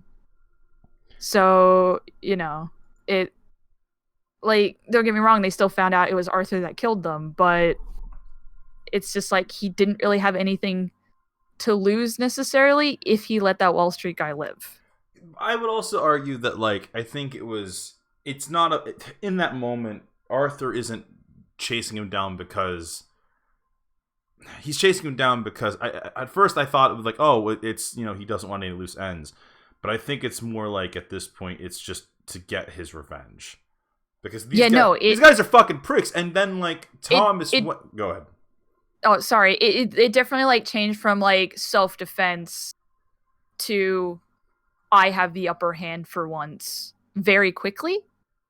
Kind of, I feel like that was supposed to, because when he shoots the guy down, the guy's dead. Like, he shoots him in the leg first and then, like, deals the killing blow, but then shoots more times. So, like, yeah, it went pretty evident. There was a thing that snapped in that scene, like, within Arthur. And that's kind of where this, like, movie starts to, like, build up. To, like, yeah, that point there, like, that was his snapping point. Yeah. Like, that was, like, don't get me wrong, it's like there's scenes earlier on in the movie that, like, he thinks about using the gun, and he, like there's a scene that he accidentally shoots the wall and stuff like that. Okay, but yes, and but there, let's move to the scene right after that. Yeah. Yeah. Okay, so Arthur shoots the guy, because we gotta have some level of, you know. There's just so much of this movie. Yeah, so Arthur shoots the guy. He runs up, panicked as shit, is running until we get to this scene in the thumbnail. Or not in the thumbnail, but the image that I have pulled up, which is quite possibly one of my favorite scenes in the fucking movie. It's him, and he's dancing. It's a very sad song plays, but he's dancing, and it's this weird moment. And I was talking to, like, I noticed that at this point, this is when people start, like, another couple had left the theater. But what I think was what was the point of that scene is, for the first time in his entire goddamn life, he had control of a situation. He chose whether or not those people were going to live or die, and I feel like at first he's running away because it's fear. He just killed someone. He gets into that bathroom, he closes the door, he's breathing heavy, and then all of a sudden he starts dancing because it's this elation. It's this strange, feeling of having that control. And there's also like people out there who are saying like, oh, it's like maybe like something he might have learned, like maybe some sort of jujitsu or something like that helps him kind of like, or not jujitsu but tai chi, something like that. But it's clearly him and how he dances, because that's in a scene earlier we kind of see that he's a bad dancer, but like it's this thing in which he's doing it because it's this weird elation. He has control, and he tells his mother in a later scene, he says, I thought that I was gonna feel bad for this, but he doesn't. And then he talks to his therapist in the next scene, and he calls her out. He's smoking, and all of a sudden he's becoming a little bit more confident. He calls her out. He says, you don't listen to anything I say. I'm saying that, like, up until this moment, I never knew if I truly existed.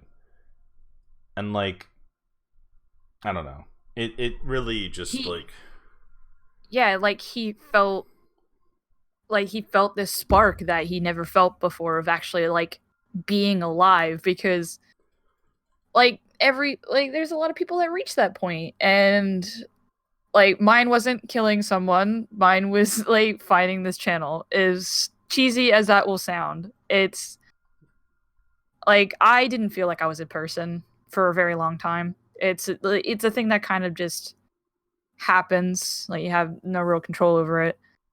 And when you just kind of do something just spontaneously, or just meet someone just out of the blue, and you get like this spark, and like in that scene of him dancing, he's like he was calm, he was confident, which is starkly different to how he like ran into the bathroom, like panicked and not really sure of himself. And then there's like this kind of like moment of clarity when he just kind of stops and like thinks, and that's when he starts dancing. It's just like that acknowledgement of actually like, I'm okay with this, I'm not sorry about it, they kind of deserved what they got, and I gave it to them. And there's just so much in this movie. Yeah. Oh my god. Well, okay, so how about this? Why don't we go ahead? We've been kind of going on about we've been kind of running a bit going on about the beginning of the movie. Why don't we talk a little bit about the middle and the end, just because we've already spent 30 fucking minutes talking about just the beginning portions of this film. Yeah. So why don't we go talk about just I hate to do this. I'm gonna skip ahead to the end. We're not gonna talk about the. I said not that we're not going to talk about the middle, but I do want to talk about the Murray scene specifically. Yeah, it like there's more like there's like some stuff like in the middle, but it's kind of like just slow pieces of the puzzle of him becoming the Joker, basically. Yeah. And anyways, so the Murray scene. Yeah, so he gets it. He gets on the stage. He's finally there. At the very beginning of the movie, he was fantasizing about this moment, but now he's finally there, and the applause is happening. Well, how he got there as well was like another thing. Yeah. So forever, like Arthur talks about like beginning to end of wanting to be a comedian. Like he has like this journal, like when he talks to the therapist of like oh, I use it as like a joke book as well, and they're not great jokes. They're very dark humor, to say the least. Anyway, so he actually gets a gig, and he's like trying his best. Like he's trying so hard to like get these jokes out, and no one's laughing, and someone recorded it and sent it like to the show, and they make fun of him. And because he has this moment of like, oh my god, like he acknowledged me. and then immediately gets thrown in the mud, like this kind of little spark of hope, and it just gets thrown in the mud immediately. Well, he's going there like he's going there. His plan is that he won't, like, he's living life as if he won't get a tomorrow, because in his mind he's going to go on to the Murray show. He's going to blow his fucking brains out, and that's going to be his big final last joke. He kills the clown that gave him the gun because, that guy was kind of a dick. And, he lets... Which, by the way, that scene in itself, fucking terrifying. Because what happened... Because you don't know. You don't know, as a viewer, if he is going to fucking kill the second guy who walked in with him. Like, you don't know if he's going to kill him. But he's just like, nah, you're fine. I'll see you later, dude. You were the one that was nice to me. And it's like, oh... like, and it's like especially like the bit he's always just like, I can't reach the door, you locked it, and it's like, oh, I get that, like, and he's being genuinely nice, but it's just like, I just seen you kill a man. I saw you stab a man in the stomach, then in the eye, and then slam his fucking head into the corner of your goddamn wall, just repeatedly, over and over again. There's blood on his white makeup face. And it's just, that scene is so solid. That scene is so good. But the point is, he goes out on the Maury show. He has his plan. He's going out. He's living life as if there is no tomorrow, because in his mind there is no tomorrow. But then Murray starts making fun of him again. He starts bringing up stuff. Every time he's trying to tell a joke, Murray kind of like his desire to be a perfectionist.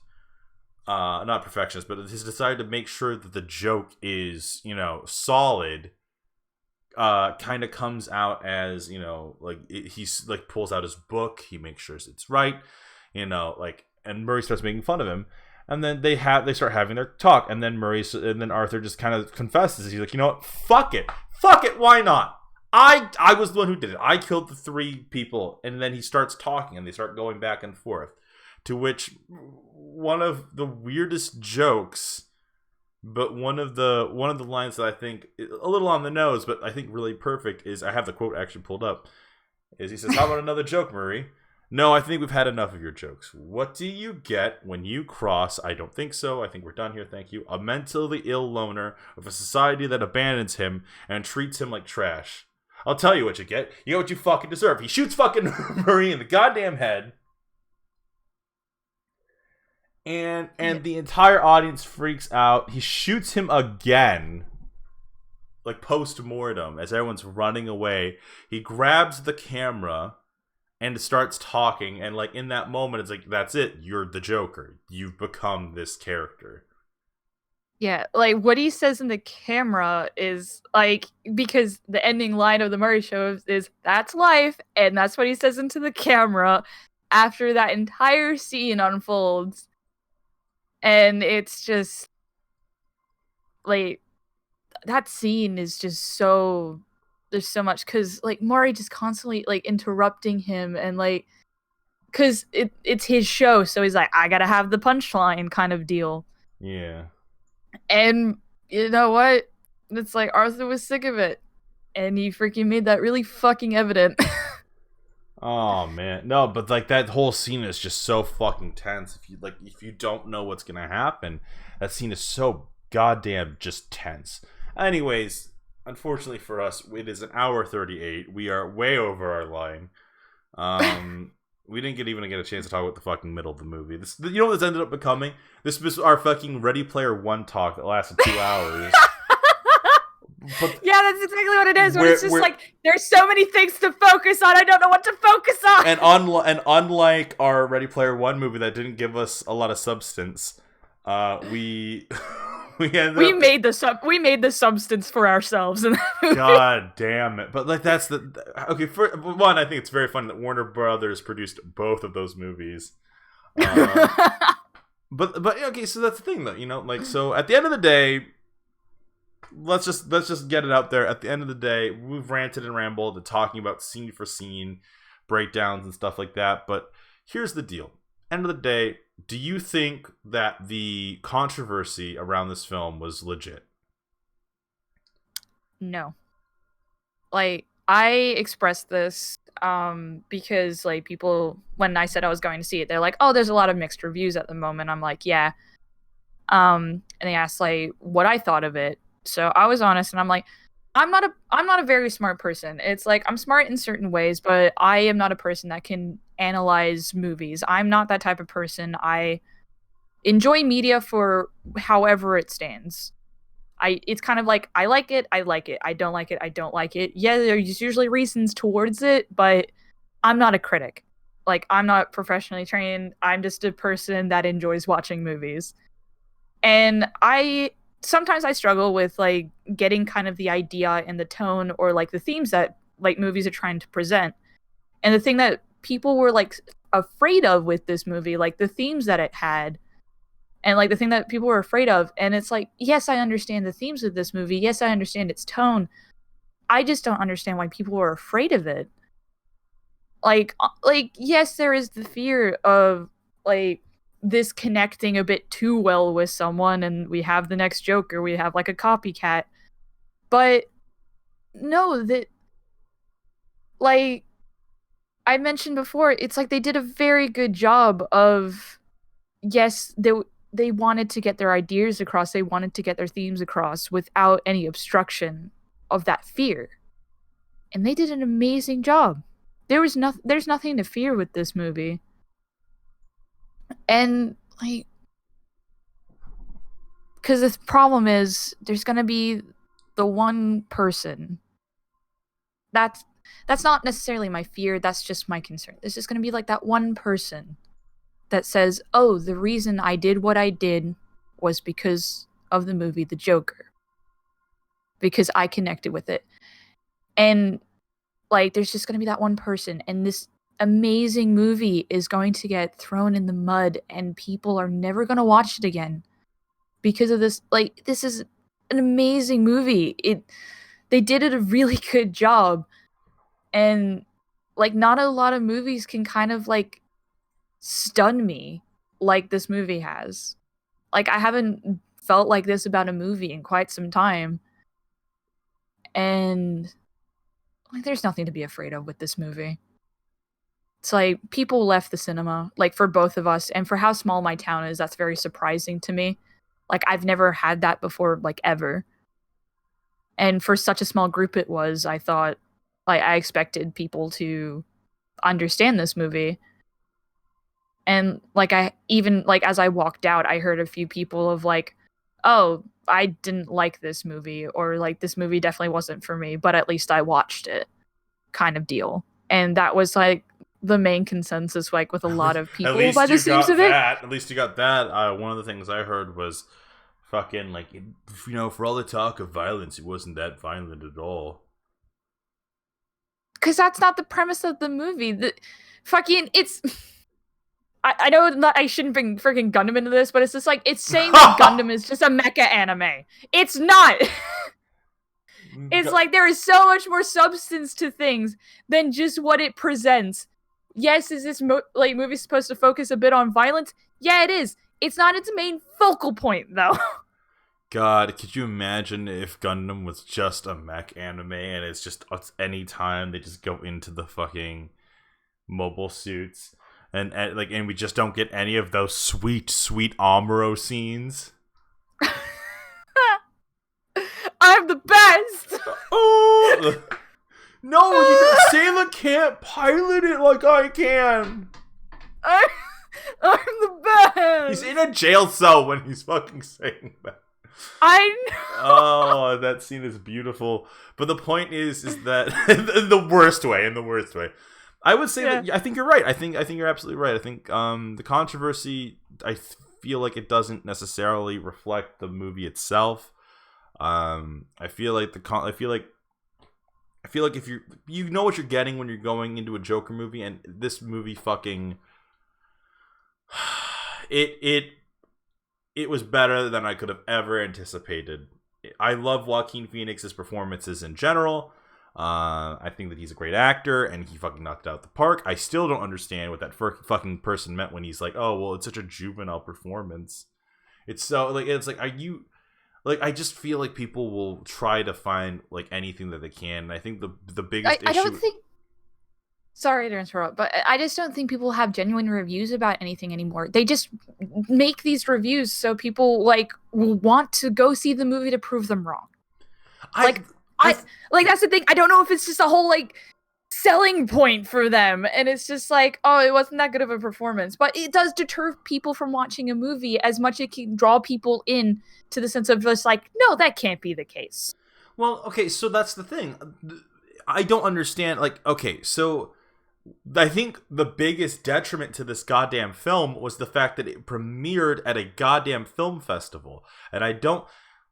Because instead of having a premiere, like a worldwide kind of premiere or anything like that, the film premiered at like a film festival, and it had received one of the... Hang on. I want to make sure I look this up so that I'm not just fucking, like, talking at your ass. Well, it's not talking at my ass, but I want to make sure that like I have the facts right, because I remember there was a very specific detail that I wanted to make sure that I get right. Okay, so here it is. Joker premiered at the 76th Venice International Film Festival on August 31st, 2019, where it won the Golden Lion, the festival's highest prize, and was released to the United States a month later on August 4th. The thing is, the Golden Lion, as to understand how fucking prestigious this goddamn award is, Roma and Shape of Water both received this award, right? But guess what else won this award? Brokeback Mountain in 2005. The Wrestler in 2008. But the reason I actually didn't know about The Wrestler. Wrestler's a great movie.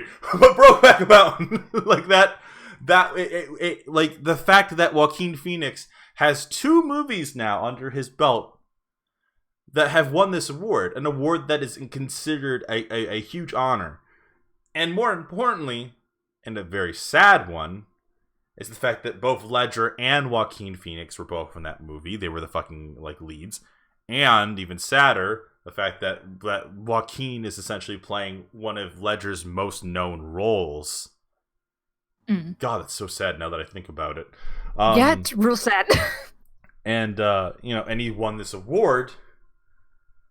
I just don't understand. Like, these people came from this film, and now I'm trying to grasp here. I'm trying to understand, because I feel like there's some part of me that needs to complete the puzzle. It needs to figure out, hey, why are you saying it's this? How can the film that is considered objectively very well in terms of like some of its other competitors, right? Like, how is it that this movie, like, how can you look at his performance as someone who appreciates the craft of acting? Not even like, no, I'm not even talking about the goddamn controversy about the world we live in. I'm talking about the craft of fucking acting. How could you look at that and be like, fuck that? Fuck it, that's not good. He's making that was pretty juvenile. Yeah, he's making a silly face and struggling in the first scene. He sheds a tear because he's so goddamn miserable. That's not good. I don't feel what he's feeling. It's like scene where he's trying to fix his shoe. He's trying to stretch his shoe out so he can put it on. It's sickly. He lost 60 pounds to fucking play this role.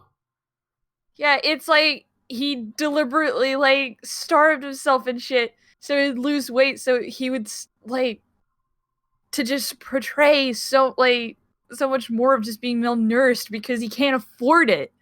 Oh. It's like he put so much passion into this fucking into his acting, and some asshole is just like, man, that's like not good enough. Oh yeah, but Leonardo DiCaprio in The Revenant, he ate a piece of fish and he's a vegetarian. That's a big deal. Now, granted, it was gross fish guts, but fuck, come on, dude. Like, are you come on? like you're gonna sit there and you're gonna tell me that I don't know. And once again, this doesn't sound very objective, and it's very opinionated and stuff like that. But Jesus fucking Christ. Like, I don't see how people could look at this performance, even if you didn't like the movie. I'll give you that. If you don't like the movie, you don't like the movie. I can't tell you what you like. I'm not fucking Vince McMahon. Like, I can't tell you what you like. But what I can say is, like, on a piece of paper, just don't insult Joaquin Phoenix for clearly putting all the effort in. And, like, I don't know. It also doesn't... Like, he made the film. Like, he made this film. Like, if you didn't have a good actor playing as the Joker, it wouldn't have done half as good as how we're freaking singing its praises. Because majority of it, like, don't get me wrong, it's like there were, like, outer sources, but it's like, Joaquin Phoenix at the end of the day made this film, like, phenomenal. He did such an amazing performance. And it's like... And you can tell when someone is, like, yes, I understand they're actors, but you can usually tell when they actually cared about a role and when they didn't. And it sucks that, like, you can ruin an entire film just because an actor didn't want to have that role to begin with, but they had to. Okay, so let's talk a little bit about something outside of the film, but it's something. Oh well, I'll actually save it for Ren and Amanda when we bring them back in. Yeah. Okay, that being said, though, like, if for some reason you sat around and you watched us talk about the entire movie, or if you've already seen it, I'm assuming that you guys might agree with us here if you ended up liking it. If you didn't like it, then, you're entitled to your own opinion. But Joaquin Phoenix gives his all when he does performances, and we're going to talk a little bit more about that here in just a second, because there's something, a little topic that I want us to get into. Nate, did you hear anything about the Kimmel stuff? The what? Jimmy Kimmel. There might not be something that me and you talked about because our schedules sometimes can conflict like that, but we'll talk about it when we get back in. Is there anything that you want to bring up real quick before, like, anything spoiler related? Oh, wait, fuck, there is something I want to actually talk about. Fuck. Okay. Yeah. Parallel to the last scene. Last scene in this fucking movie, or not the last scene, but the scene where he gets pulled out of the police car and he's surrounded by people. I love that scene. I love that scene so much because it is a direct parallel to the very opening of the movie, in which he puts his fingers in, forces the smile, and people are applauding him. And it's also a callback to when he was fantasizing about the Murray Show. And people never applauded or cheered him on in that sense, to that thing that he always wanted, to kind of, to have that applause, to have that, moment in the sun, if you will. And he has that moment, and it's not the way he envisioned it. It's not the fantasy, but he has that moment. And there's some part of me that, because, you have your protagonist. And it's that moment where, like, in the traditional story, the protagonist wins the day, he gets knighted or crowned or whatever. He wins whatever he's trying to win. And in this case, it's not exactly what he wanted, but it's something that he's discovering that, like, is like, yeah, like, this is, he made his fantasy his own. Yeah. He has control, and it's not about external sources. It's not about Murray giving him validation. It's not about seeking, it's not about the love of his mother. It's about what he did. He had control. And it's such a beautiful scene. He started a movement without intending to. And he got people that were, like, either in the same or similar situations to him to stand up. And he did that. And he's proud of himself for that. He doesn't believe in the cause, obviously.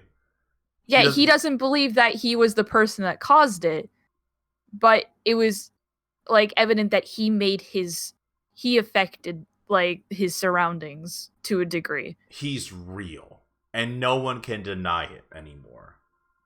He's there. He's somebody. And, like, to himself and to everyone else, he was somebody. Oh, man. All right. It's the last scene. But no, There's so much I'm not more. even I joking. feel like That there's was so much more to talk about. There is so much more. It's just that we need to freaking Connor dicks down. There's so much of this movie. Oh my god. Oh, okay. So that's the thing. I think what we should do is we should wait a little bit, have Amanda or Ren or someone else watch this movie and kind of get their vibe of it, and maybe like do like not a podcast episode, but maybe we can just upload a video that's like, hey, super spoiler talk. Like this is, we can't get it all out. I'm gonna go see this movie again. Like I don't see movies twice unless I really, really like them. I need to see this movie again. I have this. It's all I've been thinking about the last like couple days since I've seen it.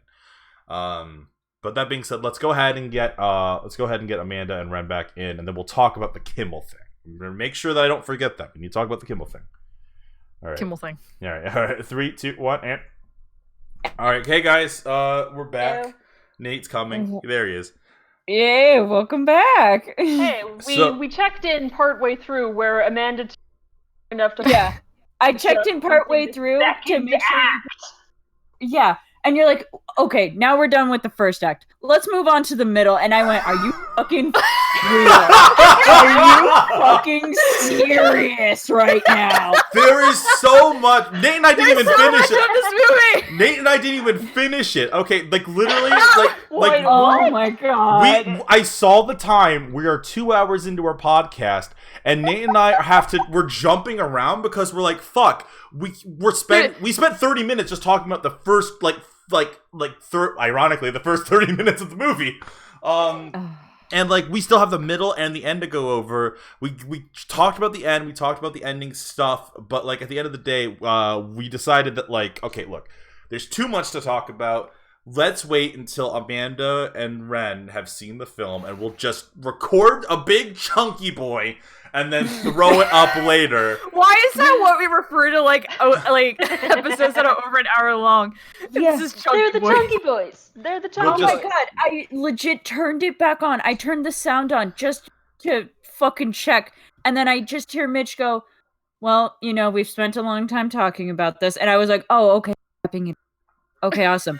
Now it's time to move on to the middle and the end. And I was like, you fucking kidding me? And I'm immediately like, Ren, they only just started. We're gonna be here for a fucking while. Mitch and I talking about movies is like the best / worst thing ever for anyone else. Oh yeah, because Like the Ready Player One fucking video went for 2 hours. Half of that video was Mitch like a quarter of that movie was just Mitch trying to give me non-spoilers about the movie. And then, like, you cut to the next day when I've seen it, and we talk about it, and we talked about it for an extra hour and a half. Because well, that movie is. I need to own that movie. But let's. There's something I want to talk about before we end everything today, which is another subject I'm kind of have to improvise here a little bit, and that is very, very specifically something that happened that we only found out about a little later on. Right before the movie released, Jimmy Kimmel interviewed Joaquin Phoenix, yeah.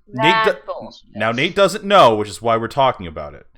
And I'm gonna I have an image here. I'm just gonna go ahead and center it to the screen here, and I'm not even gonna move it because I think this is kind of one of those things where there's some people who are saying this was a hoax, and there's some people who don't think that's the case. So I want to give some context real quick before we kind of go forward here. So Joaquin Phoenix doesn't go do a lot of interviews. In fact, he doesn't like giving interviews. He's probably only gave this one because contractual obligations. Exactly. Yep. So he's kind of like, if you watch him in interviews and stuff like that, he's a little awkward, but like it's okay, Mm-hmm. And Jimmy Kimmel throughout this, and Nate, I'll send it to you after we're done here. But Jimmy Kimmel throughout this entire interview is kind of almost like talking down to him a little. Mm-hmm. And like it just a little bit. I can't tell if it's me and my bias, obviously. No, he legit sounds like he's talking to a kid. And like there's a moment in it in which he's talking about like the process, about how he's trying to come up with something real. And Kimmel says like, oh, so you're talking like what, a piece of wood. And Joaquin Phoenix's response is, well, you joke about it, but it was real to me. And like it's awkward because it's like Joaquin clearly is like a little hurt by that. And then he clearly took this role very seriously. And like, so Kimmel, without Joaquin knowing about it, shows a clip of an outtake of the Joker, and it's a scene in which he's painting his face white, and he's trying to get into character, but people keep whispering. Specifically, the cinematographer keeps whispering on set, and he keeps calling him Cher, because they say that Joaquin's being a diva. And it's so shitty. Right, because taking your role that you were hired to do seriously is being a diva. So obviously the story goes that now obviously from my understanding, the set of Joker was a little intense. Obviously, it's a, like, as you just heard us talk about it, it's a dark, grim kind of movie. Of course, it's going to be a little intense, especially for an actor who's trying to find that depression, and purposely making yourself depressed is not a fun thing to do. No. So Kimmel shows this clip. Yeah. That no one told Joaquin was going to happen. Like, he had no fucking clue that this was going to happen. And after the clip, Kimmel's sitting there with a smile, and he's just like, so you just sat there and told me that everything was good on set because you were probably contractually, now that's obviously not what he said, but in reality, yeah, there's probably something in your contract where you're not allowed to only disparage things that happened on set, at least during initial press tours. Right. And so in this moment, Joaquin Phoenix looks embarrassed. He pulls on his tie a little. He's stumbling over his words. He's clearly flustered and upset that Kimmel did this. But he's being filmed, and he knows he's being filmed. And so he's like, that was Larry, and he's trying to come up with some kind of response to this. No, and this response, I think, takes a minute and 30 minutes, or a minute and 30. No, it takes a minute and 30 seconds, and to which the interview then ends. And Joaquin says, my publicist will release a statement tomorrow or something about it.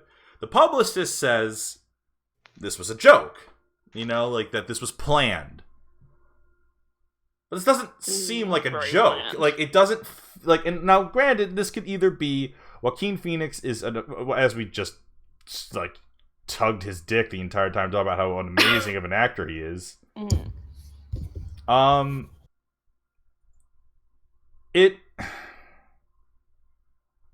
I don't know if it's a performance piece that is a reference to the movie.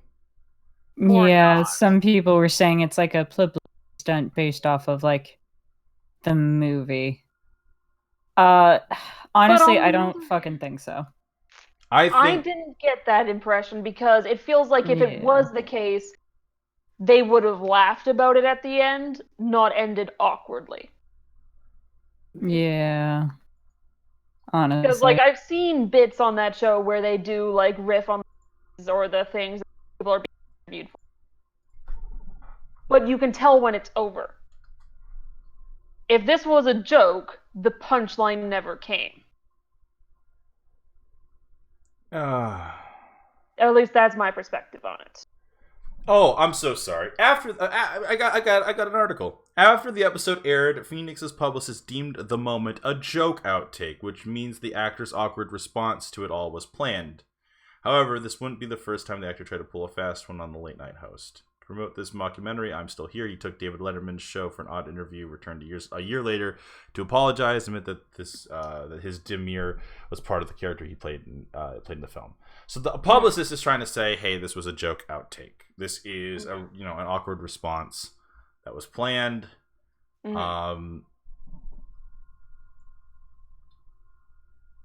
It'd be nice if we could believe that with any sort Yeah. of confidence. Because, I you know, would rather nothing's that funnier. Nothing is funnier than making fun of a shy man. I love fucking just beating down sad people.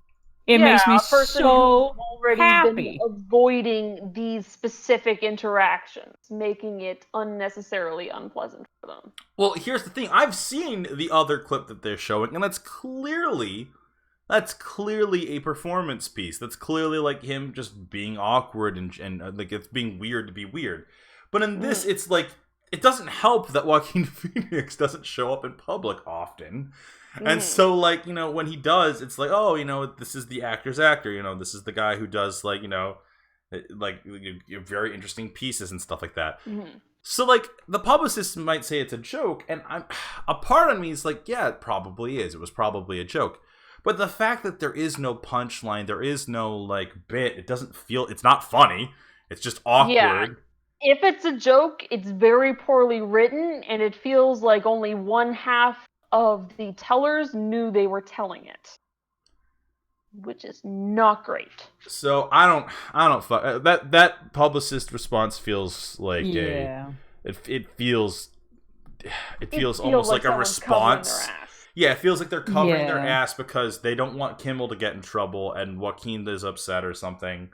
Yeah, but like if it was a joke, I don't know if Kimmel would have been willing to alienate a bunch of his fucking audience. Oh yeah, because that's the best part about this is that Kimmel has comments now and people that are like upset with him.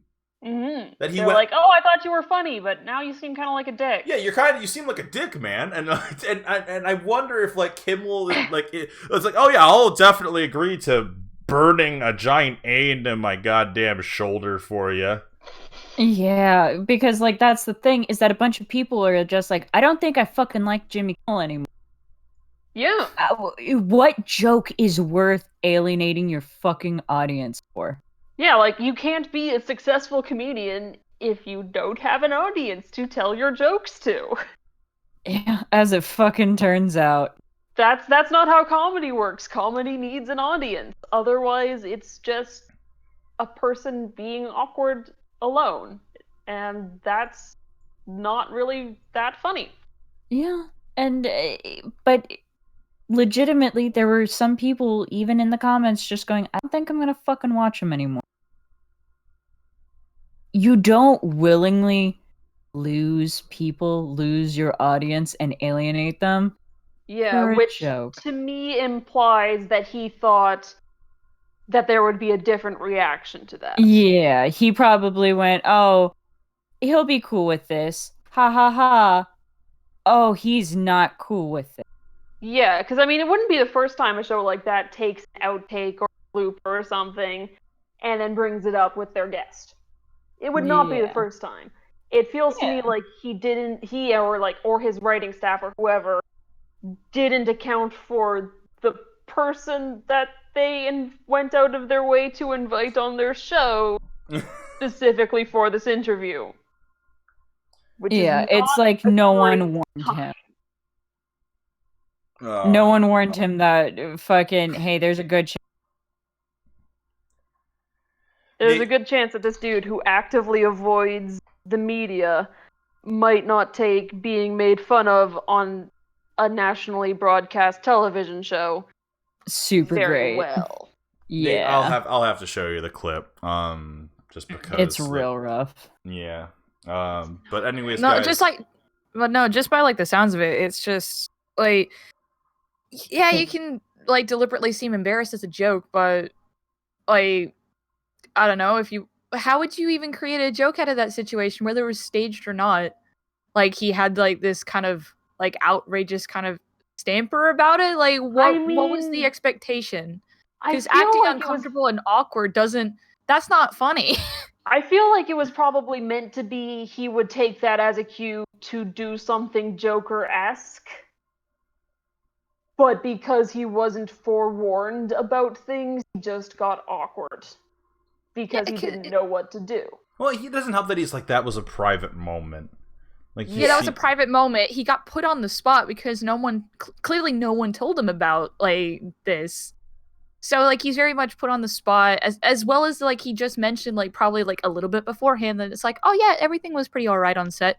So he made a fool of himself. Yeah, Because so like not he only was are you contractually broadcasting, obligated. It's not great at all. Yeah, no. He was probably contractually obligated to say that everything was fine on set, even though like there were hiccups. Because like by the seams of it, that's just always the case most of the time.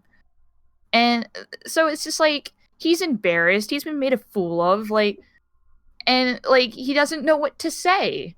Like and no one told him previously of, oh, you have to do something Joker-esque after that scene happens. Like no one said that. No, there was no cue, no nothing. And that could have potentially been a functional joke, because that would have made sense. And it would have been like riffing on the movie a little bit, the thing that he's there to promote. But no, he just awkwardly has to stutter his way through an explanation that he it seems wasn't told he'd have to give, and then leave. Yeah, and it really sucks because fucking when he's stuttering through it, it's not even like look at me, I got the egg on my face. It's a sad, well, it meant something to me. It was real to me. Mm-hmm. And that's so it just hurts. It feels like you're watching someone get bullied. And it doesn't feel good. It's not feel good. In a way, he was. It does sort of seem like that. I mean, like, if it's a joke, the thing about doing a joke is that everybody needs to be laughing at the end. If only one person is laughing at the end of it, it's not a joke. Yeah, it's not a fucking good one. It sucked. Nate, when you eventually have to watch it, because I know Mitch will probably send it to you right after this. When you eventually have to watch it, I think you're going to not be happy with it, honestly. Yeah. That being said, guys, it is the end of the episode. We've taken up enough of your time, guys. So thank you all so much. We will try to do something where we'll maybe try to make this a little bit more coherent of a review. Nate and I kind of went on tangents simply about like the response and people leaving the theater and all that stuff. We will try maybe to come back with that another time, just to, you know, once one of you guys watch it, we'll have like someone else to talk to, obviously. But yeah, guys, make sure to like, comment, subscribe, and I genuinely mean that, because every like you give us heals me of my chair wounds, and Of my chair. And also it helps fight the YouTube algorithm that forever is nonsense. Yeah, good. My favorite part is just trying to figure that shit out. That fucking shit sucks. Because that's the thing. We use what was it? We use a website called the keyword.io to try to get like some of our like tags and stuff. And like it's almost counterproductive.